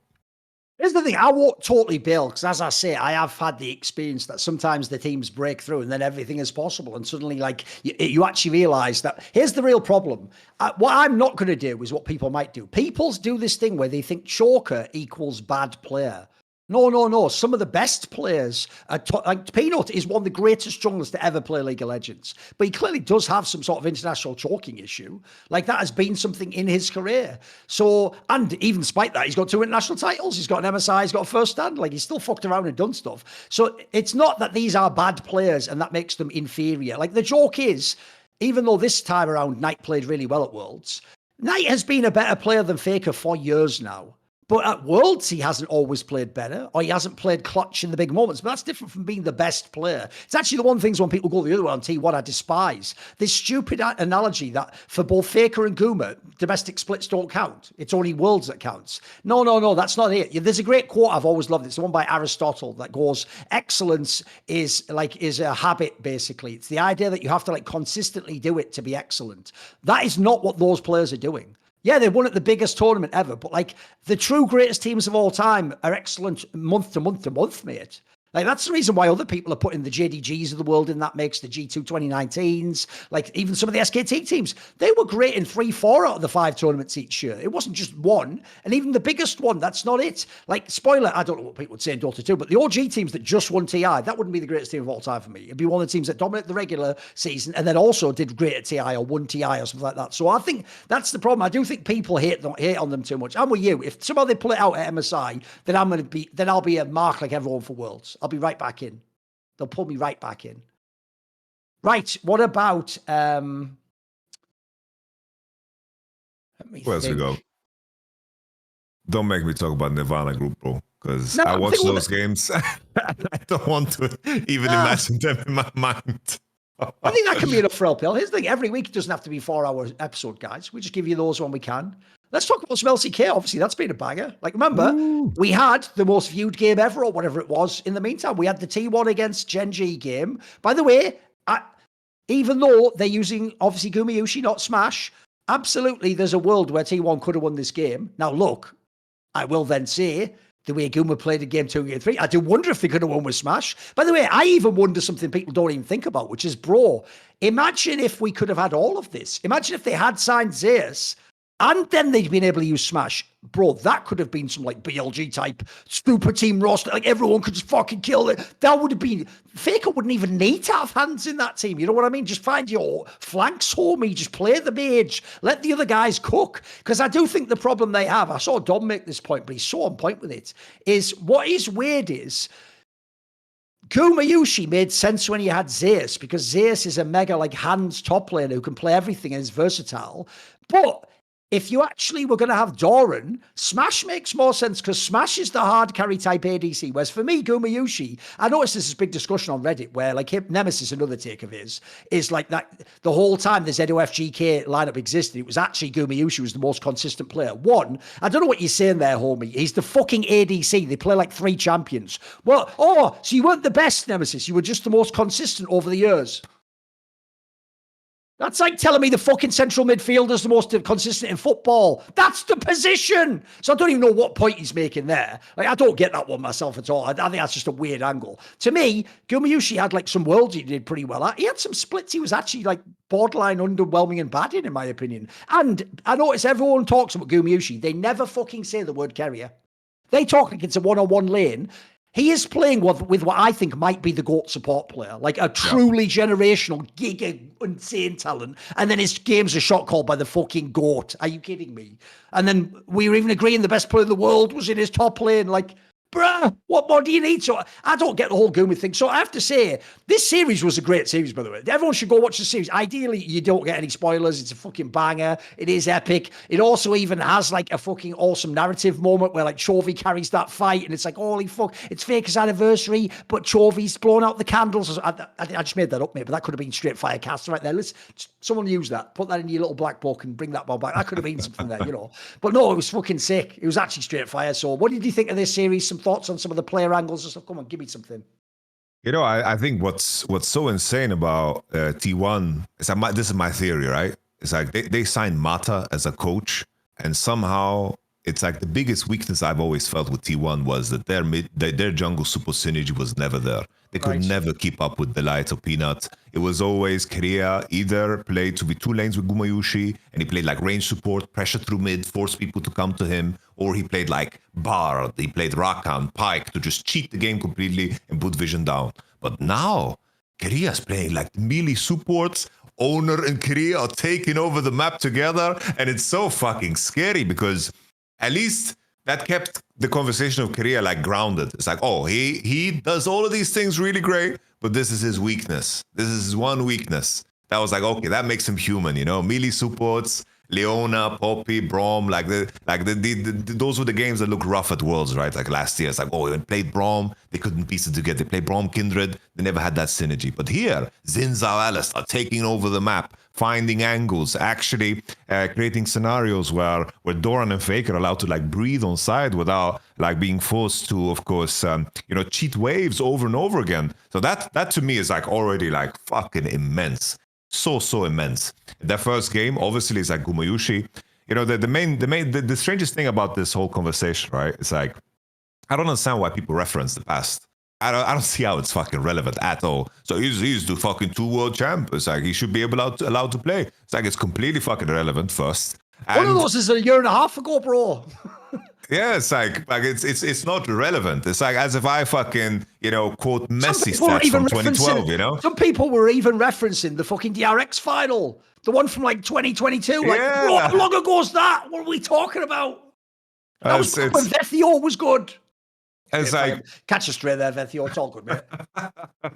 It's like Gumayushi, that game 1, the Jin. It's like what he's good on, he's really, really good on. It's like no one's saying that just because we think that Smash could be a better fit now, people see that as an insult to Gumayushi's legacy. No, it fucking isn't. As it's the same thing when we say that, oh, Chovy is currently a stronger player than Faker.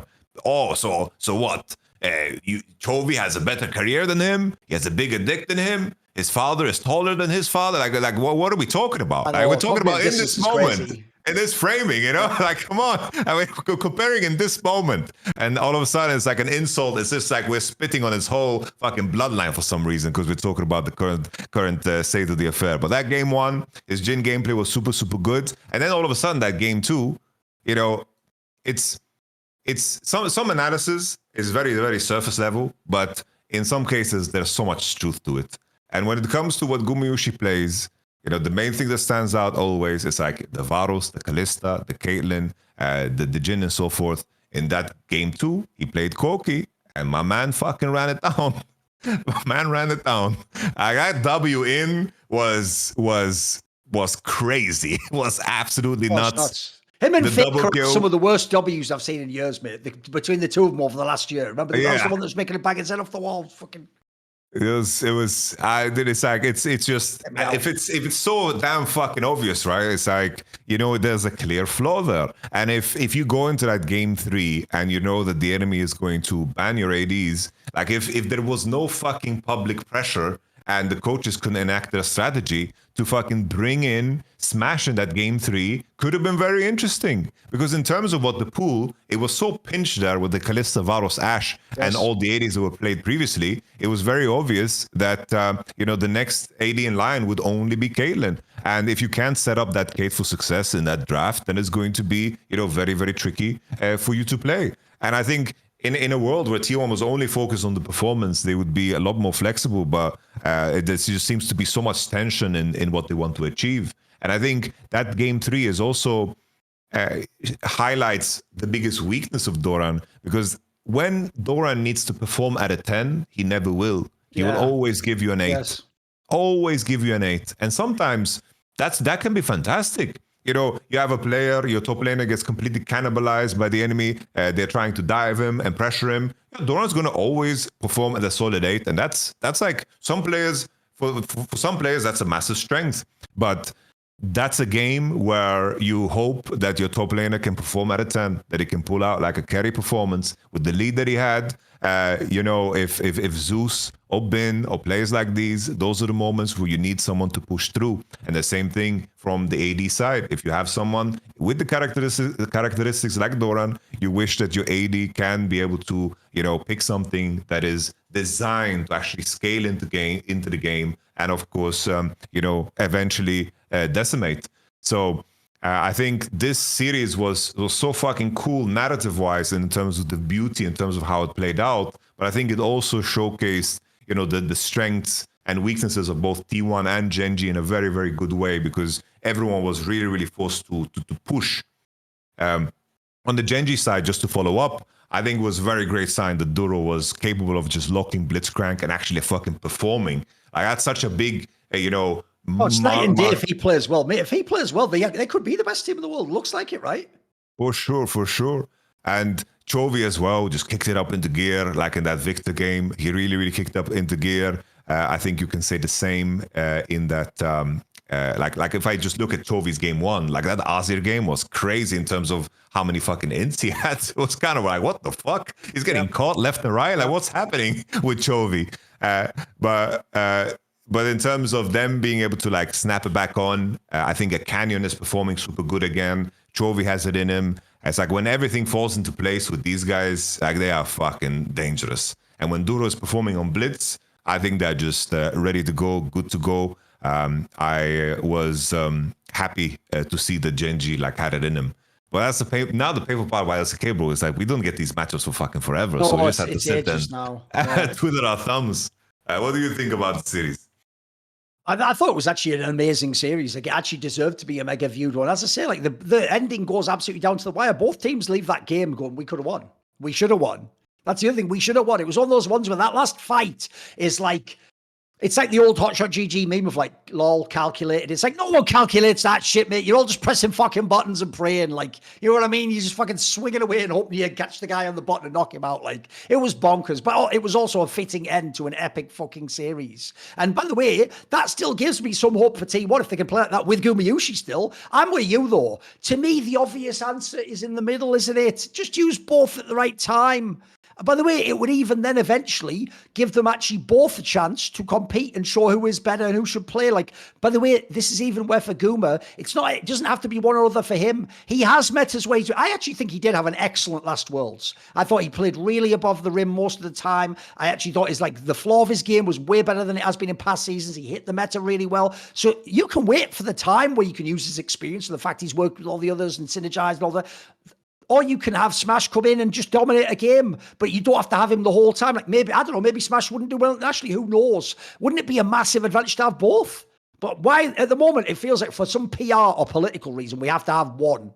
We can't have the other, because now the second you play the other or you bench one of them, it's some sort of crazy statement that it isn't about like the coaching staff, about Joe Marsh, about T1, about the players, about what it means to win Worlds and who's better now and did they treat him fairly? But he signed for 2 years. Oh, fucking hell. Again, like Yamato pointed out, when I go, this guy is blue, and you go, so you're saying this guy can never be great. So you're saying, no, I just said what I said, fuck face. You said all that. Do you understand the difference? You're the mental one who projected what you just said onto me and then expect me to defend it. I didn't say that, bozo. Like there's a guy in the Twitch chat right now just said a sentence I've never said in my entire life. He said that I use Rookie's 2017 play to say Rookie is good in 2025. I am on camera with thousands of hours. You will never find that sentence ever said in my entire career, and I've said almost everything else that can be said. So you're just so fucking stupid. You need us to have said that thing for some weird reason. That's why I know when a fan says those things like, but Guma won the 2 Worlds, it's like,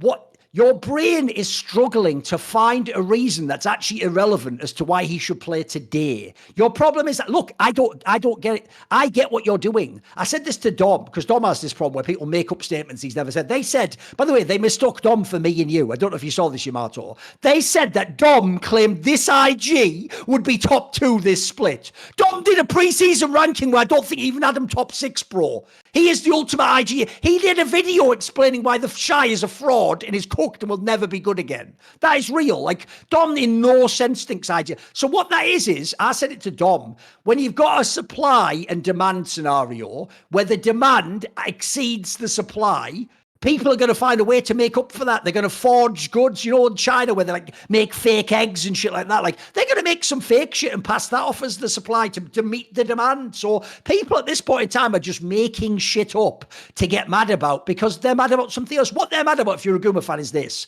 You're a fan of Guma.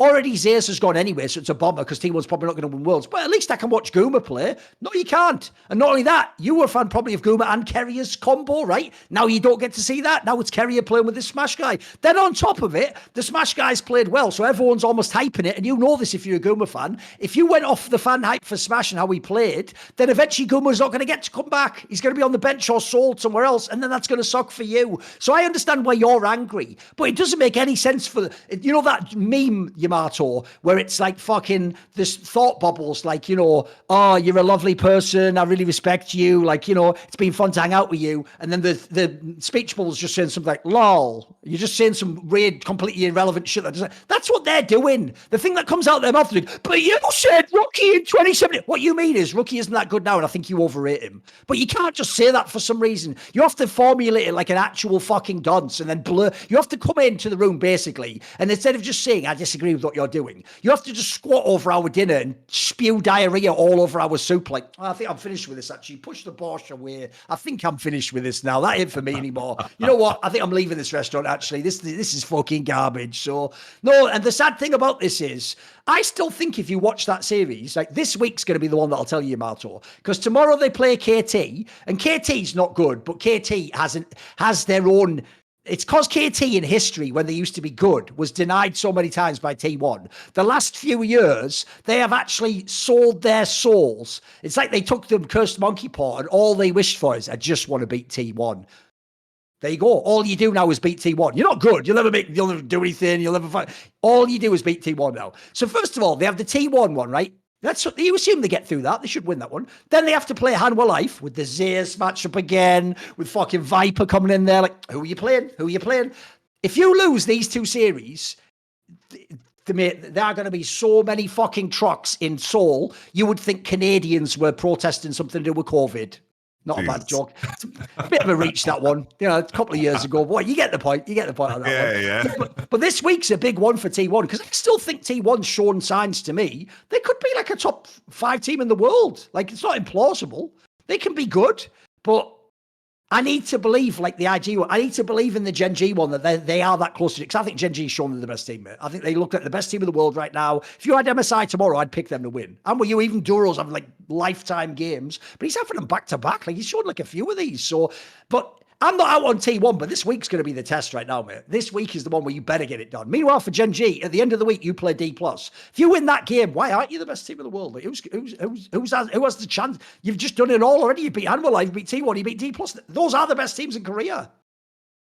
No, I think, KT, I think should be fucking easy. They lost the magic completely. Like, the weird thing about, like, Barrow is that, I don't know, I don't know how to describe this guy, but there's something so weird about, especially like in the previous years, where like randomly he would just be really insane one series.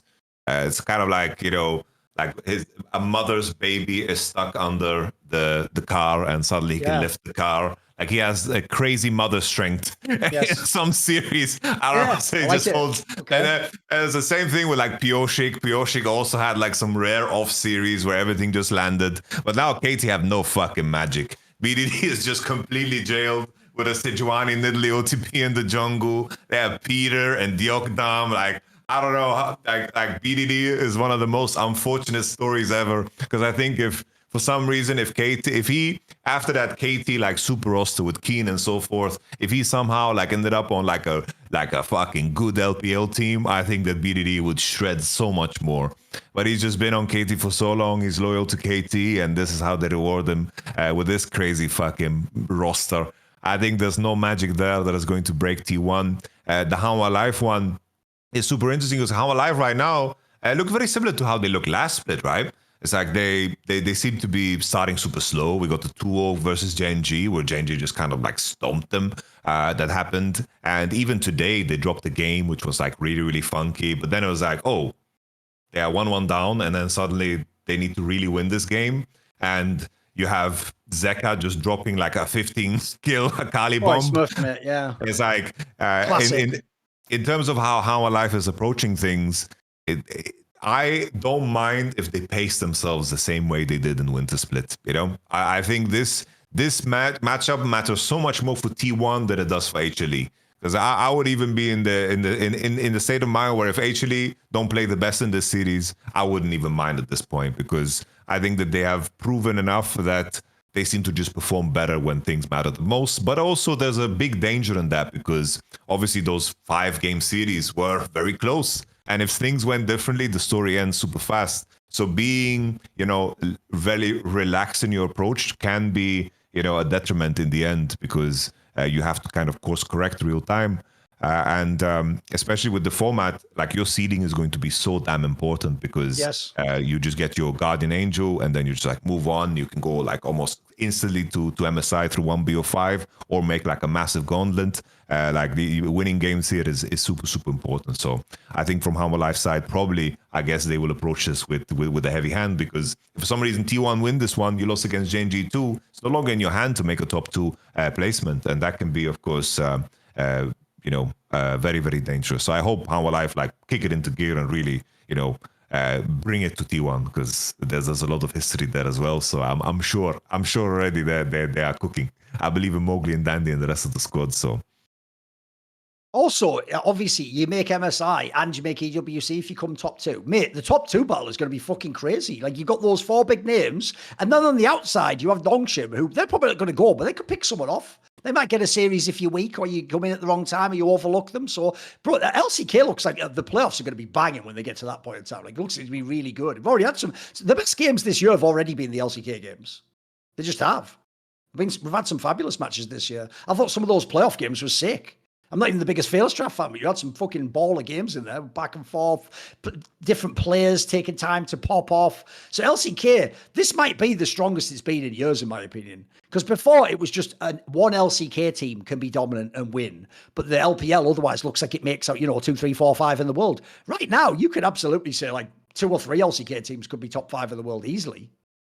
That would be the coolest aspect, that 1, 2, 3 years where like all the other leagues die and all of the top Korean players return home, and we just have like one league with like Scout, BDD, we have like Kanavi, Tarzan, like everybody just comes back. Because that's what's so insane about the LCK is that like the top 4 rosters are actually built fucking. The top 4 rosters are actually like built, they are good. They're really well built. So LCK definitely, like in terms of entertainment right now, is fucking. And also, look, sadly, this won't happen, but bring everyone Korean back. Doinby has to come back, the Shy, Rookie. Put them on fucking DRX and KT and Nongshim. Let's just have like 7 teams that are just stacked with like worlds winners and fucking MSI champions. Let's just go. I'm with you, Yamato. You know what? The rest of the world can burn in a post-apocalyptic like flame, and we'll just all huddle up in the LCK silo and just watch League of Legends. Like, if you don't know, that's the world I come from, and I used to watch StarCraft Brood One. They're like, yeah, but the problem is no North American players are good. Who gives a fuck? Just watch Korea, you moron. Look at this guy here, Bisu. He's fucking smurfing you. Take that, dickhead. Yeah, I'm with you. I'd sacrifice it all. I'll do some fucking Full Metal Alchemist shit. Well, Brotherhood's the better one, but we all know that. I'll sacrifice everything in exchange for Rookie and fucking Scout coming back to Korea. I'll let all you motherfuckers burn. That's how we're going to do this shit. I offer LTA. Just take LTA here. Well, technically, you could even argue, spoiler, if you are about to hear what I'm going to say, this is going to ruin Full Metal Alchemist / Full Metal Brotherhood for you. But basically, it turns out throughout all those years, that's what was going on with all the international tournaments around the world, where all the top LCK teams were dying and being sacrificed. They were spelling out that pentagram, and then that's what does the like channeling that makes Rookie and the Shy teleport back to and just appear as LCK players again. Again, if you haven't watched the series, I'll just ruin the whole thing for you there, but don't worry about it. It's for little kids anyway. I wouldn't fucking worry about it, mate. It's just some fucking Weibo shit in it. Not Weibo, which is just a very frustrating team that never plays at their peak. That's Yahoo. Weibo, Weeaboo. Sorry, Weeaboo. The correct pronunciation, Weeaboo, I believe. Okay. By the way, I will just say as well, for anyone who's unaware, because I know some people are like this, it's the same with Korea as well, but same as in Japan. You know, when people in the West are like, oh, my whole identity is like, I love anime and I'm like, sort of like love Japanese culture and I'm like an otaku and I want to go to Yakibara when I go to Japan. If you go there, understand you will only get along with other really weird nerds from Korea or Japan. The normal person will look at you like a fucking pervert. Like, get the fuck away from me, you weirdo that's in the world. That, you think normal people are into that. They're not. Spoiler, normal people around the world not into that. That is some weird shit that whatever you're into. So anyway, tomorrow T1's playing against KT, but you know what, even though that looks like it should just be easy peasy lemon squeezy, actually who knows, maybe T1 ends up, maybe Guma has a bad game, maybe they end up having bitten off more than they can chew, maybe that ends up being a hard pill to swallow, maybe they're not eating good, maybe they're not cooking. But I'll tell you what, Yamato, if you're tired of figuring out what's for dinner night after night, especially on those busy weekdays, get dinner done the easy way, thanks to HelloFresh. Because if you don't know, they've got all the ready-made meals that can go in the fridge, just 3 minutes from the fridge to your fork. They've got the prep and bake with minimal mess, only 5 minutes of prep. Your oven does most of the work for you. A bit like Kerrier does the work in lane for Gumayushi, but he gets all the credit. Delicious, isn't it? The delicious Fantays, they don't have those as an offer. They've just got great food and all different items. They've got the 15-minute meals that are just 3 simple steps. And then you can have those. There's over 100 add-on items you can add to your box. You can add quick breakfast, packable snacks, beverages, all sorts of stuff across the board. I've actually used this in the past. I've used many of the services like this before. I actually find they are really cool. By the way, the quality of the food is way higher than they used to from a supermarket or somewhere where you buy a ready meal. Like, actually, those ones, quite frankly, those aren't that good for you. Oftentimes, the ingredients, like, they look all right, but they never, it's like airplane food. It never quite tastes the way it should, you know. The worst ones is when they're presented as gourmet and it's got all special ingredients, but then you eat it and you're like, this is just like imagining it's gourmet in the same way as if you drink like a soda and they say it's raspberry, but you taste it and it's blue and you go, there was never a fucking raspberry touched or was in the factory as this drink. So this is real ingredients. They're fresh. They're fucking delicious. I actually think this is very good. I've used this in the past many times. Nowadays, I'm someone who could cook and I can make time for myself. But if you're a gamer, if you're someone who's on the go, if you're at school, if you're at work, this sort of stuff is actually perfect to have set aside. And that way you're not just making some bad decision at some fast food place or just making something crap in your own apartment that's not even going to be satisfying. One of the things when you eat is you want to enjoy the pleasure of the food as well as also get the sustenance and the nutrients so you can power through your day, through whatever you need to get done. So get up to 10 free meals and a high protein item for life at hellofresh.com/ it's on your screen, LFN10FM. 1 item per box with active subscription. Free meals applied as discount on the first box. New subscribers only. Varies by plan. That is 10 free HelloFresh meals. Go to hellofresh.com/ LFN10FM. HelloFresh, America's #1 meal kit. HelloFresh, we eating good. I just added that second one. The first one was their copy. I tried to just come up with something on that second one there about eating good. So whatever. You saw some authentic stuff there, some copy. Right, yes, that's good. That's good. Now we can go. There's one region left. Have you been paying attention, boys and girls? It is Europe, isn't it? It's LEC. Right, you know what, Yamato? I know exactly where I want to start right now. And it goes like this, mate. Is it the case that people just hate Fnatic because of past years? Do they hate them because they betrayed them last split? And, you know, going into that upper bracket match, there's a world where they win that series against G2 and suddenly they win the split and that's all the stories are different, right? If you watch, when Fnatic lost this SK game, it was the end of the world. Like, mate, people almost wanted to do the old joke of like, last one out of Fnatic, turn out the lights. Like, it's over. Fnatic, the project. So, in fact, you know what? Close the whole fucking org down. Let's just have the memories. Let's have Expect here doing the fucking dance around the Nexus. Let's have that time where Yamato convinced Hylissang to play Nami and then it got him to Worlds. Let's have the years where they all went to Worlds and then someone would go, right, spin the bottle. You don't get to play this time. Oh, fuck, what? I wanted to play this time. Well, maybe there'll be another year. Never mind. Bring in Bean, bring in people, bring in Rocks, bring in people that plebs go, he should be in the team. And then that just doesn't work out. They never make it in LEC. All these things. Because I have to say, I'm with you. That SK series was really alarming. True, SK's had some different player upgrades, and actually the jungler looked good, but that was really disturbing the way they lost. But after that, they're cooking again. Whatever's gone wrong, they course corrected for all the shit talking, upsets, being on fire. They just fucking smoked KC, boys. That's not a joke. Grabs is doing some good drafts. Yeah, that's right, memes. He has Duffman with him now. He has Duffman. So where are we at on Fnatic? Where are we at, mate? Come on. I have to say, after that game one against KC, I was so fucking upset with how they played that one. Like they were so all over the place, so uncoordinated. They were never like really taking fights with good numbers, always disconnected, like snapping on the first person that they saw. It seemed like KC were just kind of like outpacing them. We had like the fucking Kana Jace just completely smacking Oscarinen around. Like I was there, and I even wrote the upset about game one. Like I was fucking annoyed with you, bro. Like, I was annoyed with the team. This Korean, he is smurfing on Jace and Rumble. This guy's Korean as it gets, bro. Are you kidding me? It's the truth. It's the truth. For sure. And it's like after that game one, I was kind of out because KC continued doing this thing where I didn't know what the balance was for KC, if they're like experimenting, trying to expand on their champion pool, or if they're like taking things serious. Because even in that game one that they won, the main thing that annoyed me was the fact that they like had this Talia, Ezreal, Jace composition, and they just slot in an Afiri just to like get a game in on it, because other regions played it, and it didn't really make sense in the composition. Sure, it's very strong on the patch, but picking it into Wukong, I don't think it's like the greatest idea, because like Wukong ultimate just cancels your ultimate, and the interaction is like very good for Wu. But Fnatic played really, really bad in that one, and then they bounced back, and I was like, oh, okay, they are actually playing. Interesting. And then that game 3 came through. I think KC really blundered by first picking Maokai over Rumble for some reason. I don't know why Rumble gets picked so late when in every other region it's like either permaban or first pick. As we have a game 3 series where it was pretty much, it was open in game 1. It was just completely ignored because Jace was prioritized. And then game 2, I think it was banned. But KC's misstep to first pick Maokai over Rumble. I'm really, really happy that basically Fnatic just pounced. They got the Rumble in. We saw the Kaiser.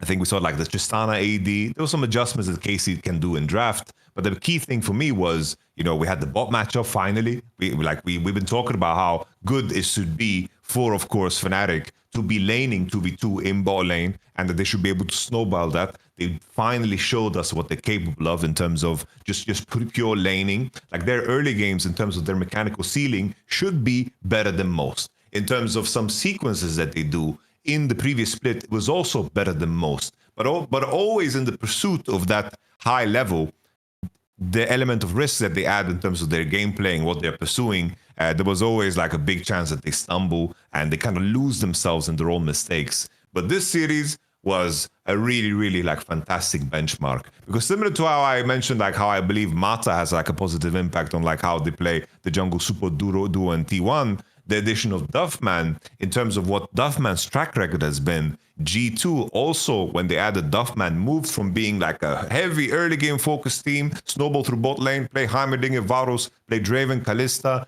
get ahead 15,000 gold in 20 minutes or bust type gameplay, to being the G2 very, very macro-centric, where it was all about side lanes, caps farming as much as possible, and kind of giving them structure to the game so the players kind of pay attention to the same details. I could see the elements of that in Fnatic's gameplay this time around. Game 1 was awful. It was old Fnatic that Casey could just kind of maneuver around. But game 2, steady progression, better and better. Game 3, fucking beautiful.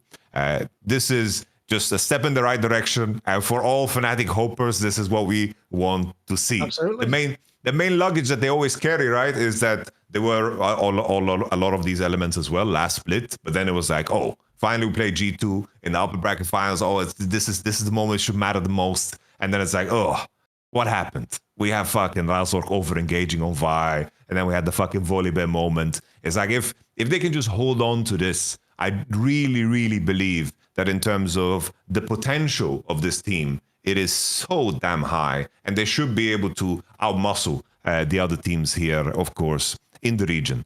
But it's just the main danger is, the fucking inconsistency of Razork and Humanoid. But when they play consistent, they're good. So there it is. Yeah, absolutely. I actually think the interesting thing is, I will give, just like Animal Life, I will give. By the way, this is also why top esports is so weird. Why did they have no handover from fucking First Stand? Why are they the only ones after? Oh, because they didn't play at First Stand. My bad. Fucking the jokes write themselves, don't they? KC and Hanwha Life both look slightly weaker since they've come back. Now, with that said, you still have moments, by the way. Like, here's why I'm not out on KC because they lost that series. Bro, BDS did almost nothing wrong in game one against KC. They were just leading. Can I take a dragon fight? Of course you can. Until they do the most perfect series of every player like pressed all the buttons perfectly on KC. You had the Rumble ult right across everyone, the Alistair ult, you had the fucking Yone across everyone. Meanwhile, the Fed Callisto, whatever, for Kaiser, whatever, just kills everyone. That was fucking unreal. They still show a glimpse of that. Their team fighting is really sick. That does make you hyped if they can go to MSI. But I'll tell you what, right now, this looks like it can again be a really spicy playoffs. Like, man, there's a world where Fnatic can win this split. It's totally plausible. They've shown the glimpses of it. Oh, in fact, every team except G2, because G2 just hasn't played any top teams yet. Everyone's shown a little bit of weakness and a little bit of brilliance as well. So I'm kind of into this LEC split, mate. I feel like it's very stratified. I know where I'm at. By the way, another one, you can even throw this out there. Koik's playing way better. Jojo's kind of having some good game. Suddenly we're getting the LEC. We kind of hoped we were getting in the last split, but it fell off after the first week and a half or whatever.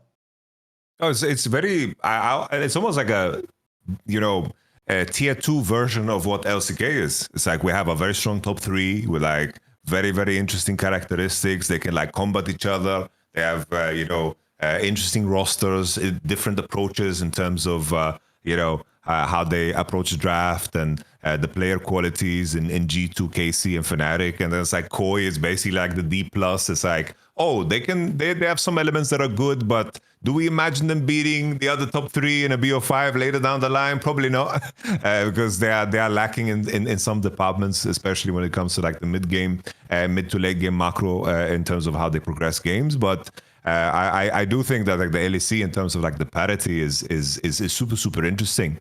I think it's hard to sit and take for granted and say this is like the clear front runner, because I think you can make arguments for like all 3. If someone like, today put the gun to your head, which one do you pick? I think gun to my head would be Fnatic. He's in again. They've got him, boys. They got him. We got him, boys. We got him. We got him again. He believes.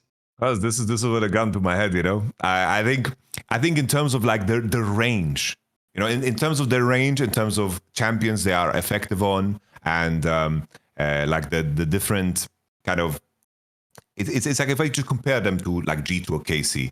KC has very specific kind of characteristics they need to hit. It's like they're trying to expand, letting, of course, Yike play more carries, play the Lilia game, the Nafiri game. And I think that's very interesting. I think it's super cool that KC played the Sylas and the Akali, and they're trying to expand on, of course, what they recognize as a potential weakness, of course, the First Stand. I think that's super, super insane. But I think in terms of where Fnatic is right now in this moment, I think that they have a wider range, but the issue is always, it's kind of like, top esports going to an international. It's kind of the same with Fnatic going into the playoff bracket. It's like the odds of them stumbling over themselves is so damn high that I understand why someone would not believe in them, to make it across the finish line, because KC and G2 have shown that they are capable of holding strong and creating like a sense of identity and creating, strategies they can replicate in the game to have a concrete identity. Because I think when you are a team like Fnatic and you're trying to play,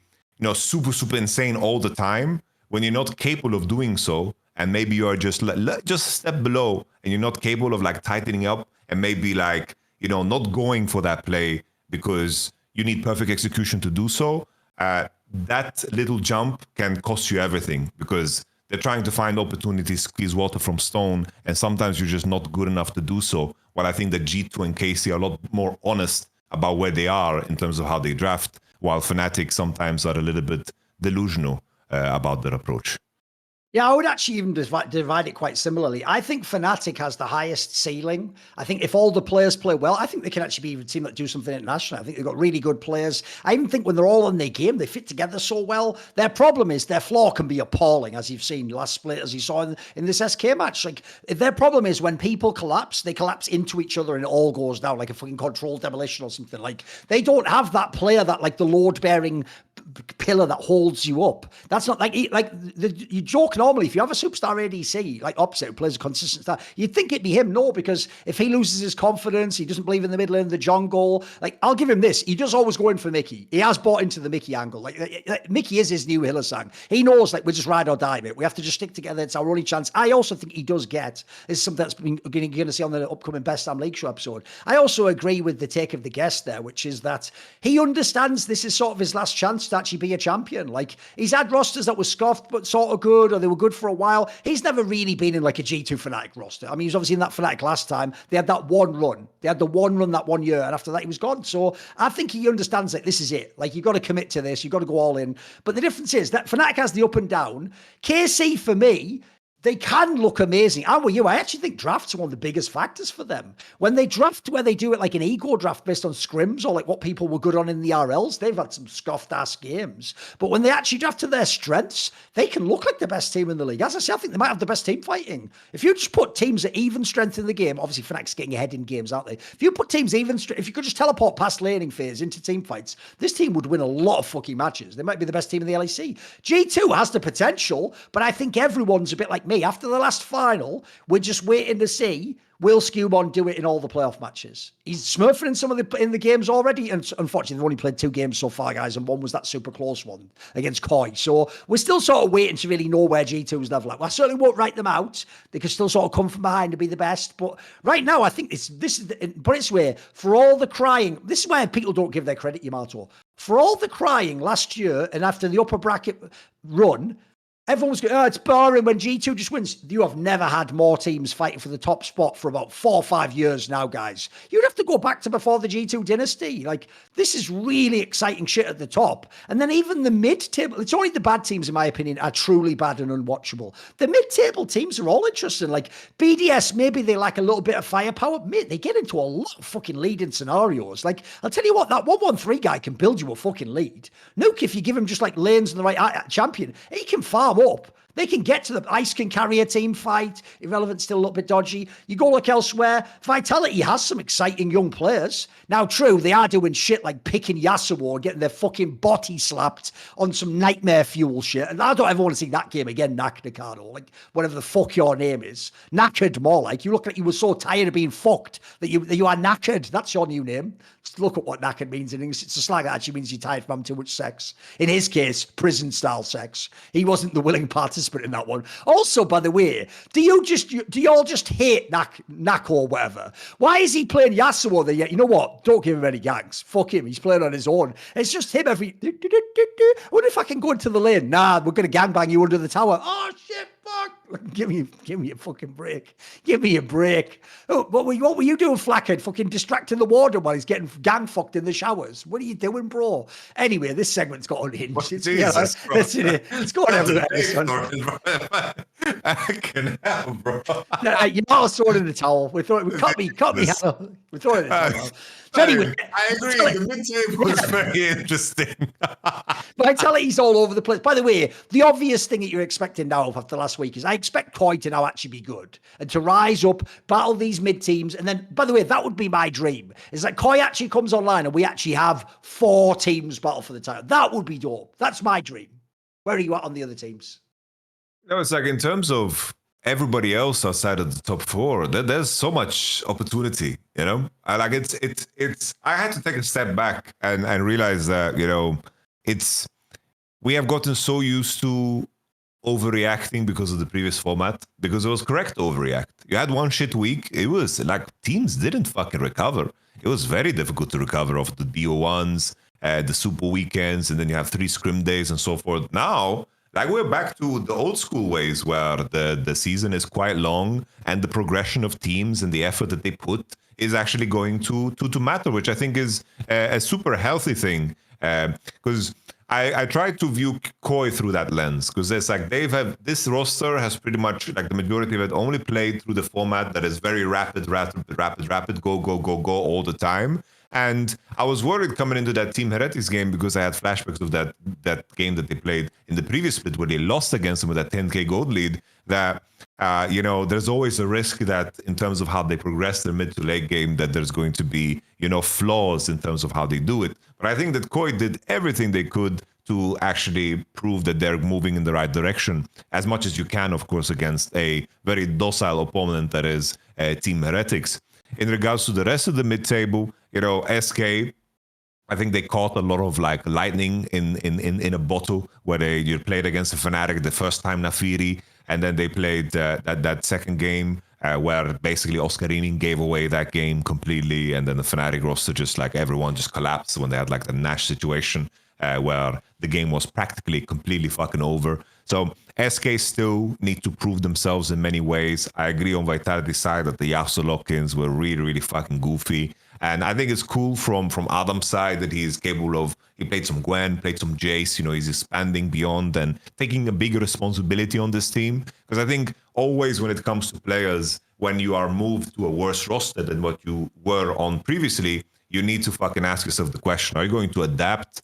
Or you're going to just fucking whine and die. And he seems to be, especially that Jace game stood out to me as a very big positive. Like, oh, okay, he's actually, capable of having some impact. And for the rest of the teams, I think there's like very little to add. I think Team BDS, if there's like a clear fifth one, I would just say that it's Team BDS. I think now they're a good gatekeeper for me, like if you actually have to be good to beat this team, you do, I think. Because like 113, Ice, and Nuke, they are fucking solid players. Legit players, yeah, absolutely. They're going to be like, just competitive in their position against most, and I think they're going to be better than a lot of, if not most, players below them as well. And I think that the whole thing about BDS is that will the Parus story be fulfilled, and will Irrelevant actually like find form again? Because how Irrelevant has played on this roster is like so damn strange. And if there's a perfect world, if we want to imagine an even more competitive scenario, is that there's a world where BDS, these players also fucking put it together and they become competitive, and maybe they become like the macro team that we knew them to be under Striker in previous years. Like that could be also like very interesting as a potential competitor to Koi. But that sixth spot, definitely up in the air. Anything can go. But I like that we have a longer split so we actually can see adaptation, because it was so easy to get used to be like, oh, this team played bad, they're fucking trash.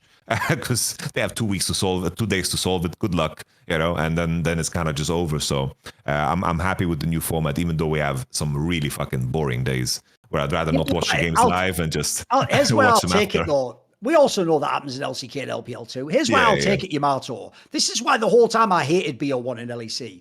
BO3s are the shit. We've already had loads of great full free gamers, fucking back and forth, draft changes. Like, it's fucking great stuff. Also, I'm with you on the BDS one. Like, the real question, the what if you're BDS, because obviously so far Irrelevant hasn't played at the level you hoped, is remember that off season. Now look, I think it's been claimed by people this isn't true, where like it's claimed that like G2 desperately wanted Paris. Imagine if G2 had gotten Paris instead and Labrov just stays in this roster. Man, this roster could be really fucking good. Then they could just be like the fourth best. They could be right in that spot battling with whoever you want to pick, like the Kois of the world. They could be right there. The problem, I'm with you. It's like I say, I actually think they just lack a little bit. They're a little bit toothless, as it were. They don't, like, for example, they don't have the super carry. You know what I mean? Like, they've got players that are good. They've got players that with the lead and when their champion can carry, but they don't have that player where it's like, oh, shit, oh, fuck, he's on the right rift. That doesn't exist. And so as a result, you do, every time you see this team build up the big lead, go, are they going to find a way to lose this? Are they going to find the wrong Baron fight? Are they going to get caught somewhere? Are they going to re-engage a fight they shouldn't? Because unfortunately, I have seen them, not just Casey, I've seen them get hands a few times. I've seen people just beat them with just fucking raw skills and button bashing. So that worries me a little bit, because I actually still think, I'm going to say, I've seen all these rosters now for 3 years at this point in time of BDS. Bro, this is just a well-coached team. I can tell this coach just really cares about the game.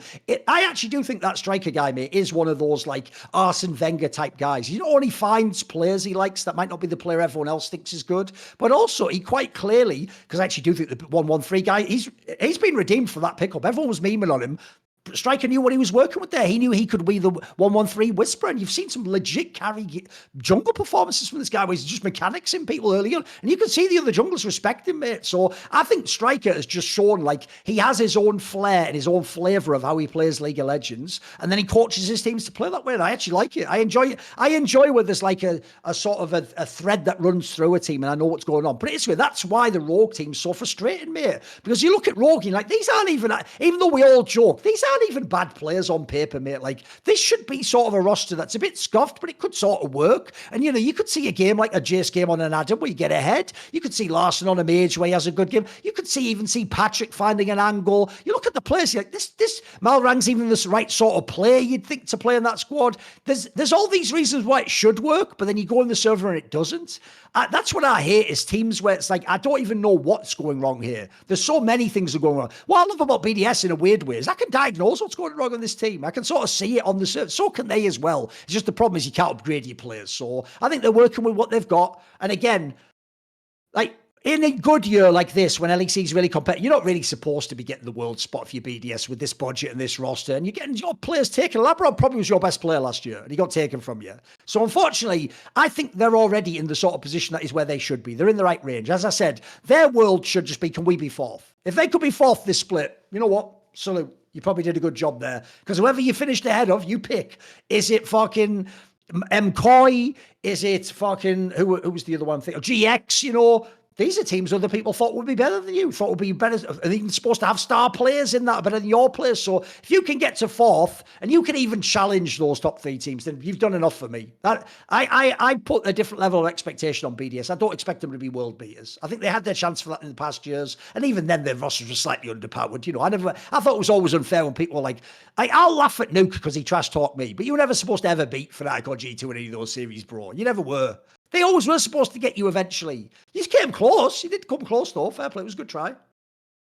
Oh, I fully agree. Fully agree. It's like the conversation always, it's like I always get the insult that get thrown at me. It's like, oh, Yamato never won anything. It's like, yeah, but context matters, doesn't it? It's like, you know, achieving, you know, getting second place, full rookie rosters, you know, taking an Origin to Game 5, like the context, of course, always matters. It's the same as like comparing this year's Damwon to last year. It's like, yeah, Damwon got the same placement as last year. Are they the same team as last year? No.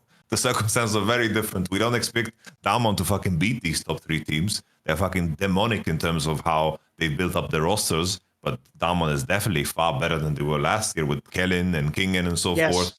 Like, they made worlds. But I'm far more excited about this fourth place down one than the previous one, because context, of course, fucking matters. So I'm with you. I think the 1-1-3, I wasn't sure, you know. I'm always intrigued when there's like history there, because usually it's like you always see, you know, more in players than others. It's like, for example, I'm still a big believer of Jizuki, right? It's like other people didn't see that, you know, same level of skill, like in some off seasons. Like, I was pushing for him sometimes. There were moments where I wanted to push him to like a role swap to top lane when we were lacking a top lane. In the period where we were trying to sign Wunder, basically, like, G2 was blocking that shit, you know? Like, G2 didn't want to let us have Wunder when we were Fnatic. And we were like spitballing ideas. And one of the ideas I was floating was that I really thought that Jizuki could be like a really fucking good top laner, just because he's a really insane player. And when he played top lane, when we were blocking with Cabo, like I knew that, but selling that vision to other people was very difficult. And the 1-1-3, same thing. It's like, oh, this is intriguing. They have history. I'm sure he knows more. And I think it's super, super cool to see that, you know, play out real time. Like, Striker, I'm with you, deserves a shit ton of props, because I think it's interesting to have people and teams do things differently with winning in mind, you know? Because that's one of the big pain points for me in the LCK is that a lot of the bottom end teams, it just seems like all the coaches and the players just want to keep a job.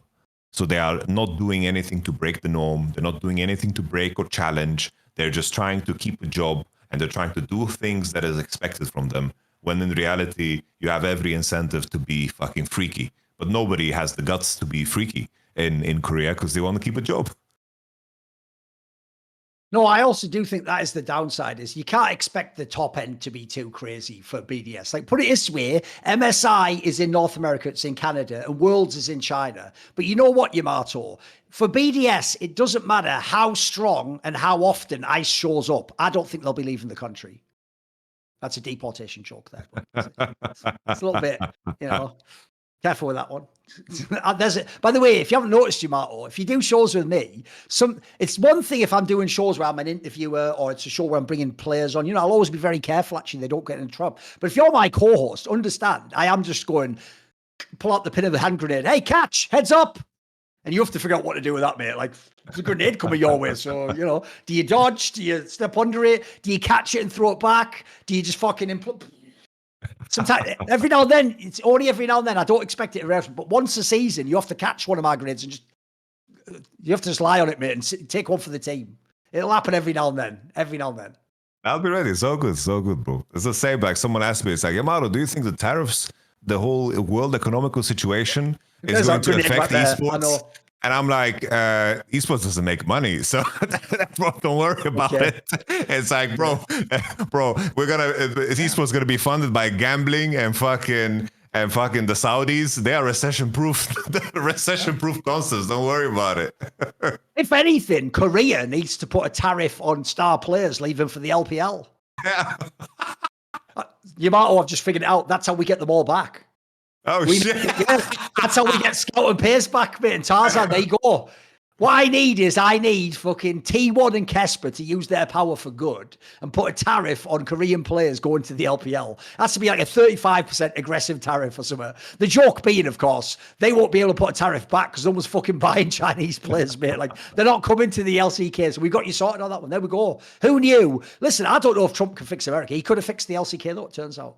That's all they needed. There you go. Right, I'll tell you what we're going to do. We're going to take a quick break, and we got an ad with Monty, where you're going to see Monty on that blood red, crimson fucking sky of the green screen behind a red screen in his case. We're going to come back, and then we're going to do the viewer questions, and we're going to get into all your deranged questions you all ask us. Nice. Hello, everyone. Monte Cristo here. We've been very busy with Last Free Nation, building out all of our new podcasts, expanding into TV and film content, and now general gaming content. And you're soon going to be able to watch some new esports content with us here on LFN as well. Now, one thing that's been sorely neglected is our own LFN merchandise, and we are going to be launching that soon. And helping us is going to be our new partner, Shopify. Shopify is an e-commerce platform, and now they are here sponsoring Summoning Insight. Shopify is the commerce platform behind millions of businesses around the world and 10% of all e-commerce in the United States, from household names like Mattel and Gymshark to brands just getting started. Now, if you guys pick Shopify, you can get started with your own design studio. With hundreds of ready-to-use templates, Shopify helps you build a beautiful online store to match your brand style. It'll also help you with content creation, has helpful AI tools that write product descriptions, page headlines, and even enhance your product photography. Get the word out like you have a marketing team behind you. Easily create email and social media campaigns wherever your customers are scrolling. Best yet, Shopify is your commerce expert with world-class expertise in everything from managing inventory to international shipping to processing returns and beyond. If you're ready to sell, you're ready for Shopify. Turn your big business idea into with Shopify on your side. Sign up for your $1 per month trial and start selling today at shopify.com/summoning. Go to shopify.com/summoning, shopify.com/summoning. Don't wait like us. Get started. If you guys have been wanting to get involved in e-commerce, now's the time. Use our code summoning. Thank you very much for watching Summoning Insight. Back for the last segment, viewer questions. I think we'll do like half an hour. So if you don't know, if you subscribe to the Last Free Nation Discord, there is a channel, SI Questions. Submit questions there. If you don't want your username read, mention it in the comment. I will now read some of those questions. So the first question is going to be, architect of Korean esports based show, This guy often does jokes that are just like they're rhetorical. So his question is, what is your favorite city in Poland? And the reason he's asking me that, Yamato, was one, I had that beef with Poland where I went there and I got banned from the event or whatever. And then when I did that, a bunch of people sent me hate messages. And I famously mentioned that one of the iconic ones was, it was in Katowice, but someone said, come to Krakow, city of the machete. And it's like, no thanks. So apparently it'd be Krakow. The actual real answer would be Warsaw, by the way. It's the best place I went there. It was way better than Katowice. Let me see. Milkman22, which LOL skins or skin themes do you like? Do you have a favorite LOL skin, even if it's just from seeing someone use it? I don't care about skins, so what would your pick be? Do you have one? Well, I think the IG skin line is just an aesthetic like masterpiece, like the black and white. With the blonde, and not only because of it representing Rookie, but I think it's just in terms of what it is. It's like it was such a fucking step up because the old esports skins they basically threw headsets on champs. It's like, here's a headset, and now that's an esports skin. And I think 2018 just set a bar that you could never fucking find again. I think that skin line is just top notch. I always thought it was hilarious where they had skins, which quite frankly, I just pay to win. They don't allow them in pro play like that robot Blitzcrank. But the ones where it's just bullshit, like you can't see the hook properly. Like, there's some that are just like mad sus, right? It's just like, oh, it's a shit. We'll ban this in competitive. Like, yeah, okay, mate, whatever. That's going to be in my fucking bronze game, I guess. Brilliant. Joke being there. Everyone's like, oh my God, it's in bronze. I make jokes, you fuck. Anyway. Sassy says, are either of you big believers in political horseshoe theory? That's the premise that the two political wins, instead of it being a line like this, it's more like it curves. So they're so extreme, they eventually almost are similar. So it's the idea that the more extreme they get, the closer they are in ideology. What would you say?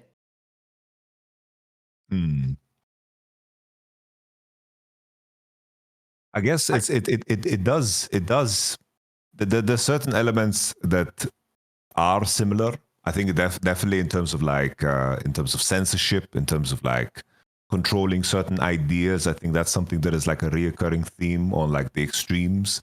The danger of this idea, it's so dangerous. We have to fight against it, and like there is this blind righteousness in ideas.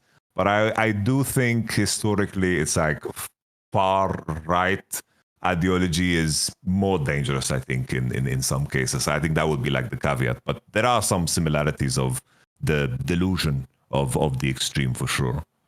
I would say a bit like you did there. I think it's not as much ideology as they just end up using the same methodology when they get to the extremes. Like you'll notice basically they both present it as we're in favor of freedom. So the right one will be like, we're traditional values, which just means, by the way, suppress everything that's not traditional values. Then the left wing just goes, we're all about everyone could be whatever they want, except the right wing and traditional, you're all suppressed and fuck you should all be cancelled. So I think essentially, to me, it's more like the methodology is similar. Beyond that, I just don't see why you'd be extreme in any of those senses. Be your own person. I'd say that. Need for Speedo. This is an interesting question, so listen carefully. He has one for each of us, but he's making us do the opposite side. So, Thorin, can you do a straw man retelling of a career of a player who you like a lot? I have to sort of make it shit. As in, what would be the narrative to make their trajectory sound god awful? Yamato, can you do a Steelman version instead with one of your least favorite players? Sell us a glorified history of their career. So, okay, I'll pick a player I like and I'll do it this way, shall I? So, let me think. Strawman, so it has to be semi-bullshit too. So I'll take Knight. So Knight was this player who came up with all this crazy talent. And from the same city and even PC Cafe he was from, there was some like, you know, sort of fat, so fucking podgy, like, oh, fucking hell, guys, can I play Yagao guy who didn't even have half the skill and just cracked him upside his head in a couple of finals. Went, listen, bitch, I take all the trophies. And then went to Worlds and had all the runs in the playoffs. Well, this guy was just like, I'm like Choky, but Chinese. I'm Chinese, Choky. And he couldn't even fucking play. And then he had all like sicko players like Jackie Love, who are monsters. And he had fucking Tian, and he had all world champion. And he still couldn't couldn't do anything because he's just not as good as Faker. And if you disagree, you just suck his dick so much. You just love his jizz coming out of your nose. Well, this is a bad episode for you, You're going to be traumatized after this one, mate. I'm just on one today. It's all good. It's all good. So then after that, he got like, on paper, some super team. They gave him like $18 million worth of players. He won everything except when it really counted in Worlds. And then all of a sudden he was just like, oh, please, Faker, can I just have a Worlds? And Faker was like, nah, you little rat. Give me that here, you little fucking rat, you little $80 million rat motherfucker. Get up the fuck. You're from the LPL. You don't beat me, Faker, the one player. These teammates they're fucking like, I'm like that daughter character that just has all the fucking like apparitions I control. They're not even real people. It's just me, Faker, the whole time. You know what? I wasn't even bad the whole year. I was pretending. Dickhead. Look how I really play the one time it matters. And then Knight was like, oh, boo-hoo. All right, what was the team with the best record last split? BLG. I guess I'll just go join them, won't I? He went over there, and then he was like, oh, fuck yeah, loving this with me and Jun, because Jun's obviously the most important jungler he's ever had. And he was going, oh, please, Jun, whatever you do, I'll copy. Or you're going in and using hands. Oh, I'm doing it too. Yeah. And then he went to MSI like, oh, fuck, a Korean elite mid laner that's better than me. Oh, bow to you, Trophy. Bow. You are better at choking and being a mid laner than me. Oh, I bow to you. I bow. And then he came to Worlds, and Bin was like, you know what, motherfucker? I can't lose this Worlds finals. I'm actually cracked. I can pick Jax in any scenario. Mate, I could pick fucking Jax to like be the president of America, and he'd be the greatest president of all time. He'd be bonking you on the head with tariffs all over the place. And then even though Jax played, Bin, yeah, get them confused. It's easy enough. He's the avatar of Jack. He played God like the whole series. Then Knight's just like, oh, guess I'll just tell you what, since we've already won Worlds, I'm heading off home already. I'm just going to teleport back. What's that? Some little carrier fucker, some little halfling Merry and Pippin Hobbit fuckface who isn't even Frodo. He just pops out because even though his job isn't to get the ring, he's helping the ring bearer. Whatever, something about Frodo then, T1 and Fig. Yeah, you can get the point anyway. He comes forward, oh, cancel that teleport. He's like, oh, you cancelled my flight home. Oh, guess I have to stay here. And then he didn't even win Worlds. You know what, after that, then he just lost to Thunder Talk. Just Thunder Talk. So in the end, is he really that good though? I don't know if he is. And he's from the LPL and you're all Glazers and you suck dick if you like him. There you go. Bro. That was pretty good. I cooked on that one. It was insane, bro. Bro, do the Steelman too, bro. Do the Steelman. How can I compete with this? Do you know that? No, because you're better at Steelman than me. Here's the thing. It actually makes me realize I could probably make some really popular content if I just did that and like strawman my own favorite players. Do about Froggen. All he did is get 9.5 CS per minute. You know, like I mean, like go on, give me this. Pick a player you're not a fan of and Steelman it. You could sell someone to me. Who are you not a fan of? Who are you hating on? That was pretty nuts, so I can't lie. I was cooking there. Bro, you set the bar here that is very difficult to top, you know? Sure. Jesus. You know, who's someone you hate on normally? Who's someone you've never been a fan of, you've always been against? I'm trying to piece it together, bro. All right, I have an idea. Go on. I have an idea. I need to pull up his Leaguepedia, though. Because apparently, like, there's a whole story that needs to be painted. Okay. So there's this jungler, right? You know, there's this jungler that for the longest time, you know, I think the main issue with LCK always that it's the most players, they're just there and they never get to move up. You know, they are stuck on these low end teams. And they never get to move up because there's a hint of nepotism in everything that goes. You stick to the players that you know, and the players that are high ladder. There's always, you know, the same usual suspects. I'm ready. I'm hyped. And the players that simply, you know, don't get an opportunity need to wait and wait and wait and wait. But as they lie in that wait, they build a wealth of experience. They never make playoffs, but that doesn't matter because they simply didn't get an opportunity to do so. Okay. And then finally, when Umti gets a chance oh no, come on, to join a team that is regionally competitive.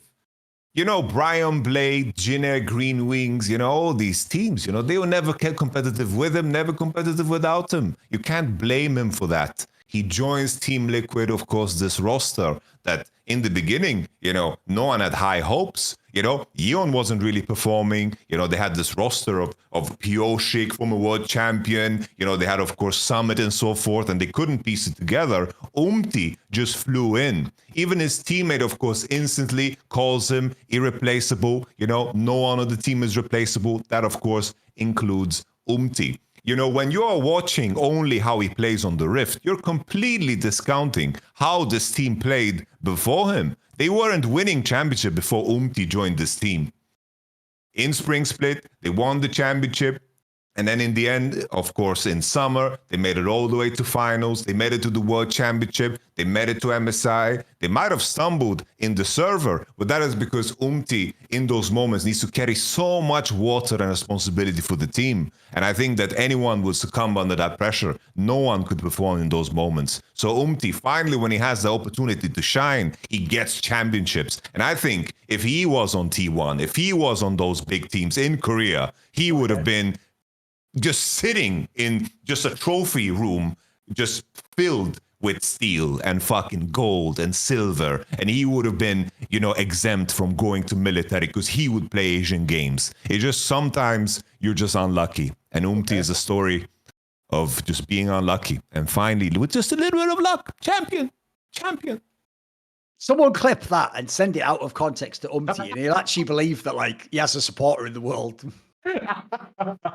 I'd love it if he tweeted out, "Oh, thanks, Yamato. I've always loved that you've been a big fan of mine and believed in me. This next int's for you, Yamato. The 5th int is for you." Anyway, the next question is, the Doug says, what was the easiest and what was the hardest year to win LEC or EU LCS? What do you think? Easiest and hardest. I think just it's not because of fucking the strength of the league. It's just usually it's the one team. It sounds like the volume just went uploads for some reason. Oh, for me? Yeah, for some reason. I didn't do anything. Maybe I moved the mic. Or I'm back. Okay. You just sound a lot louder. It's all good. For me, the main thing that stands out is what is the toughest team to beat? And it was always fucking G2. It just seemed impossible. When I faced against Fnatic in 2018, it felt like there was some flaws there, It's we hadn't prepared the strategy to attack Bwipo because this was when Soaz broke his hand, famously, and Bwipo came in. There was some avenues to attack. There were certain flaws there. Even in regular split games, we were very good at attacking Fnatic because, that was the team we wanted to beat. But when it came to playing against G2, it always felt like they will decide if we get chances here or not. It's we won against them once because fucking someone in the sign, someone in the stands was pick Garen, and then they picked Garen against Kama top and just lost the game. And it was okay, that didn't feel good at all because we were at the mercy of them. So I would say 2019, 2020, just beating G2, super, super difficult. And then in terms of easiest time, I think 2021 stands out, and also 2022, definitely summer split if I have to isolate one split. That will forever haunt me because the teams that were in the playoffs there, Rogue and also G2, that was especially G2 waiting in the final. That was an easy final for either one of us that came there because that was a G2 that didn't play Yuumi, didn't play Lucian Nami in the heyday of these champions. The whole world championship was dominated by this meta with the Lulu, and they didn't play any of this. And for them to be waiting in the final there, I think that was just an opportunity. And that was the most depressing time for me in terms of getting a loss, because losing against Rogue, it was a championship that slipped away. Let me think. What would I even pick for this? I think the hardest is basically any year you have a super dominant team. Like the year Fnatic had the undefeated split, the year 2018 Fnatic was hard to beat, G2 2019 almost. So if you want the hardest, I think it's basically when there's a team that you probably shouldn't beat no matter how good you are. Easiest, there's been some scuffed ones. If you think about it, I actually think the first G2 year, the one where they won with the scuffed roster first, and then the second one was where they had to come back in the play. That was actually one where it was wide open. That is the year where H2K on paper could have won, but they just fucked it up, and so had the whole forgiven back and forth things. I think that one was probably the easiest. Hellfire 206. Do you have a favorite live action battle scene? Is there something that stands out for you? Oh, it has to be Bruce Lee versus Chuck Norris, bro. Okay. Oof. This one is just too good. You know? I thought, it's weird. I thought Rocky 4 would be the one, but I rewatched it so recently, and The boxing's not very good in it, is it? it's so goofy, bro. Like they're just when you're fucking a kid, taking it's cool. I beatings, know. They're It's just mad. taking it's It's crazy. with it, I know. It's not boxing at all. Just the amount of punches they land is so unrealistic. They land in every punch, mate. It's mental, isn't it? They're breaking the rules too. It's like Ivan Drago's like holding Rocky's head and like punching him like this. I know. It's Nonsense, just, innit? I know. I know what you it's mean. crazy. Yeah. Right. Obviously, it depends how strictly he defines battle scene. If we can just pick people fighting, I think I would pick, there's two obvious ones for me. It would either be the fights in the first Matrix. I think those are really well choreographed and really cool. Or the other one is all the actual scenes in the Colosseum in Gladiator. Like that first one where he fights and he gets on that white horse and oh, it's fucking sick. Yeah, or the one where he fights that like legendary guy with that like fucking bear mask or whatever. Oh, those are fucking primo, mate.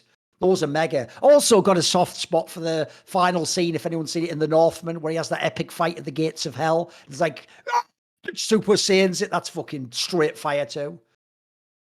Let's see. Bot Pounder 420.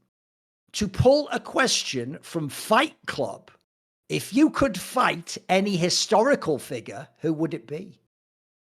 Ooh, like anyone in history, who are you going to fight? Just fight? Yeah. Just like in a boxing or like... Beat the shit out of him, yeah.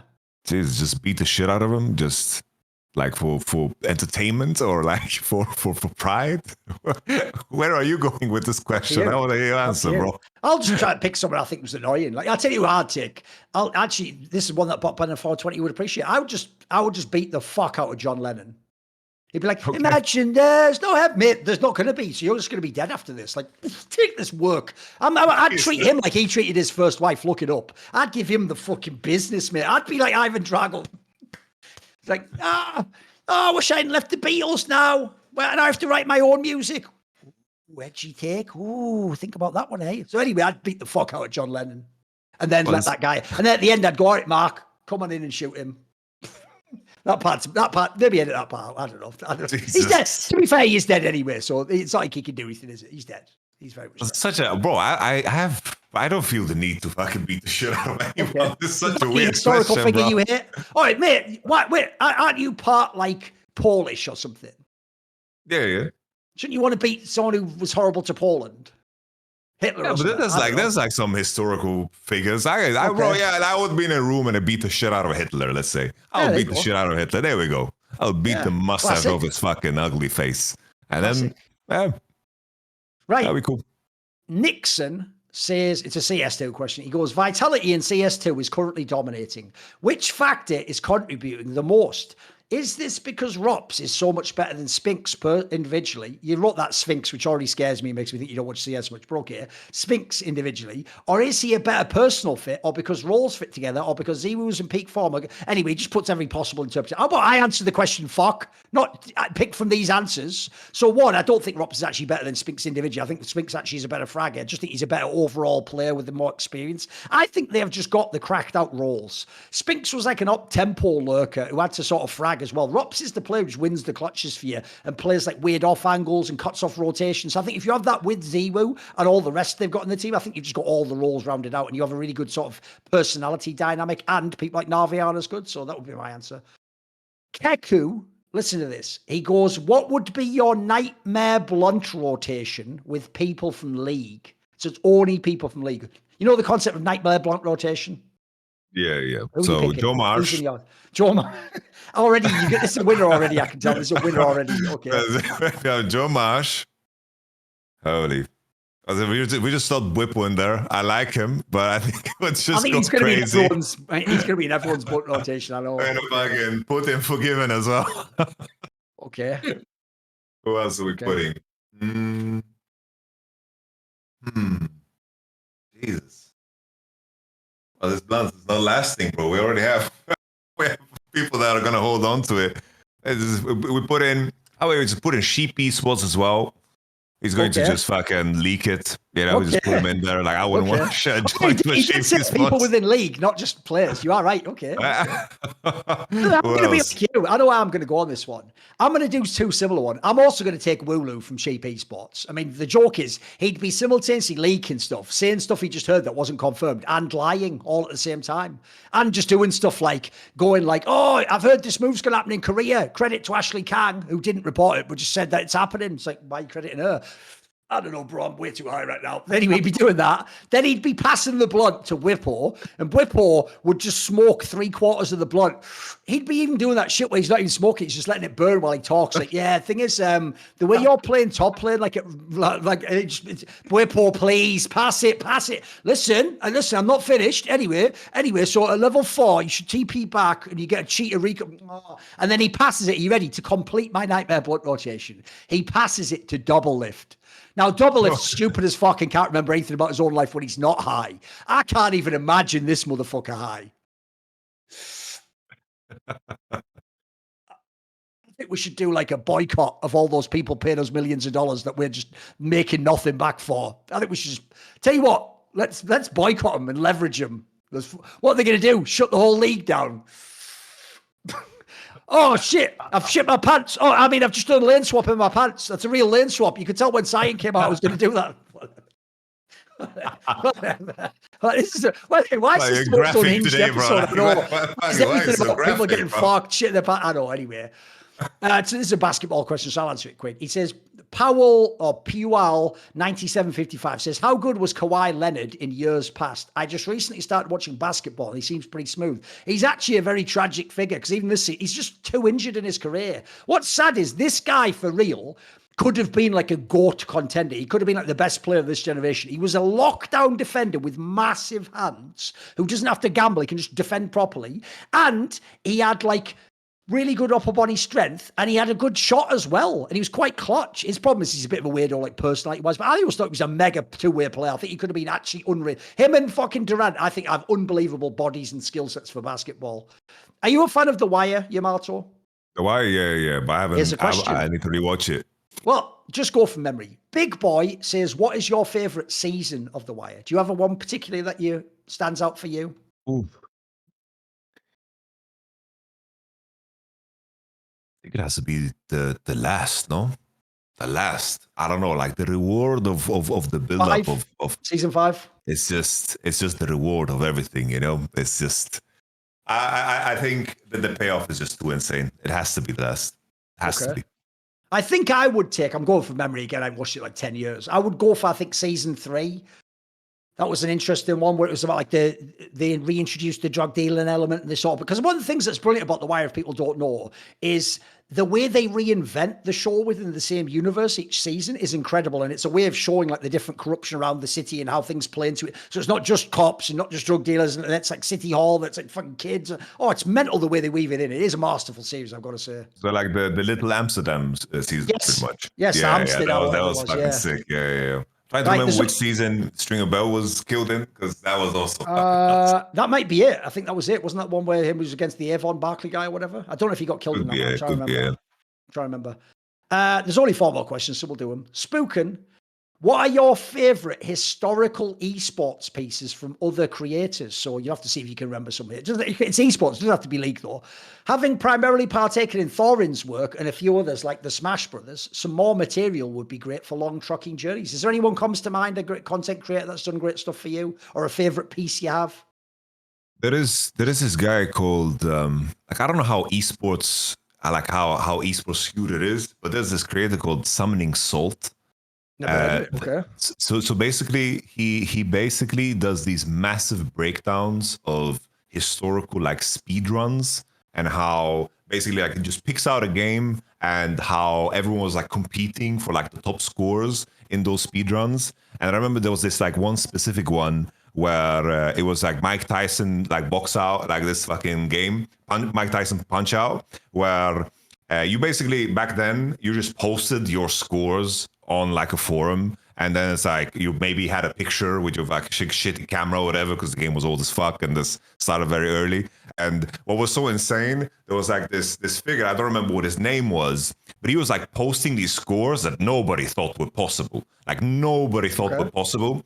And everyone just thought he was lying. And then over time, like over years, people landed at the exact same score he did. And then people realized that, oh, this guy is fucking for real. So the whole community came together trying to beat his records and how he like does the storytelling in terms of like selling, you know, like all these ideas and how everything kind of expanded. He just does like a fantastic job. Like another creator, EMP Lemon, there was this one documentary he did on Hungrybox, like the fucking Smash player, because he basically had the angle that in terms of the community was always like often very like misunderstood and like disliked, and he presented like his whole career in such a beautiful way too. I love interacting with like things that I have no clue about. Like I often get like angry when I interact with like things in regards to League. I much rather like interact with things I don't know about to like keep like a complete open mind and not have like any rigidness, because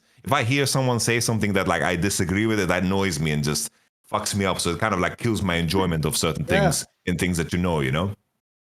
I'll just give you a few. First of all, I was always a fan of the writing of Fionn. I always thought he was a really good narrative storyteller, and he could sort of get the essence of a story without giving too many details. I think he did some excellent work.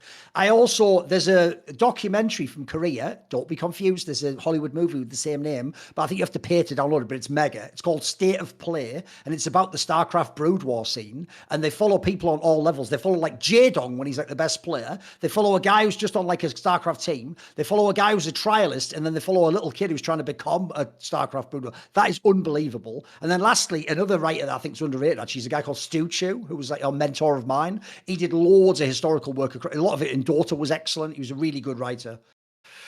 This is one for me. It says, Morguina, possibly more of a Thorin question, but if you have a take on this, feel free. What is your opinion of the BBC show Top Gear? I'm not a big fan personally because I was never like a huge Jeremy Clarkson. I think he's all right. And also, I don't care about cars personally, so it's not for me. I do acknowledge that it has good banter and stuff like that. That's basically be my style of Richard Lewis on the desk, hasn't it? So, are you a Top Gear fan?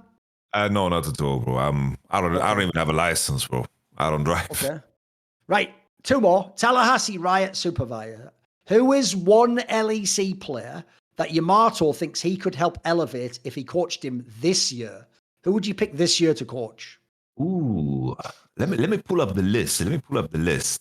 Like I think if there's anything in terms of like individual skill that I'm good at, I think like elevating supports, because I do think that I can find patterns of play that are very, very poor. Like I honestly believe that I could help a player like Labrov understanding like the nature of his role and how to impact the game as much as possible, because that to me is just my biggest interest. It's like how supports play, how they find impact in the role that is relatively, let's say, you have agency but you don't have power.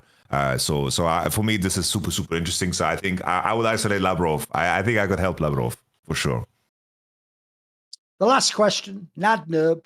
What was a near roster move that you wish had happened? For example, DRX 2020 almost had Khan and Kanavi instead of Doran and Pureshik. Is there one in history that you heard about that you wished had gone through?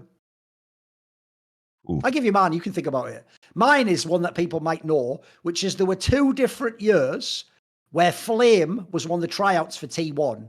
And in one year they took like Duke, and then another year they took Hooney, I think were the years, right? If Flame back then, this is when he was still good, if he could have joined T1 and played with Faker, I think he could have actually won Worlds. So he was my favourite player back then. I think that would have been, I think those two, this is back when Faker was really good too. They would have been an unbelievable dual lane, like solo laners rather. I think that would have been sick. So do you have one? No, there was this one peculiar off season. It's not necessarily, I like, it's not necessarily something I wish, would have happened, but if it happened, it would have like changed the trajectory of fucking everything almost, because there was that window between 2017, 2018, and also moving into 2019, where a lot of like top Korean players were entertaining offers from Europe. Because like I remember, like I was in teams where we had conversations about bringing over Peanut, like post T1 era. There was a conversation of like bringing in A big target was Zeus as well as a player, and of course his basically partner in the role, which was Burdul. Like both of them were like competing for the T1 trainee spot. So it's like it was those conversations were so far enough that it could maybe change like trajectory of many fucking things. If you have like players like that play in Europe, maybe Zeus would never become the player that he was. Maybe it would just be ruined goods over here. But there's definitely players that have come to Europe like Huni, then moved back to Korea and still fucking performed. So just like moments like that stand out to me. It's like, oh shit, if that happened, fucking esports would have been fucking completely different. There we go. It's been a shorter show, but it's still been a long day. We're going to leave it at that. We'll see you next time.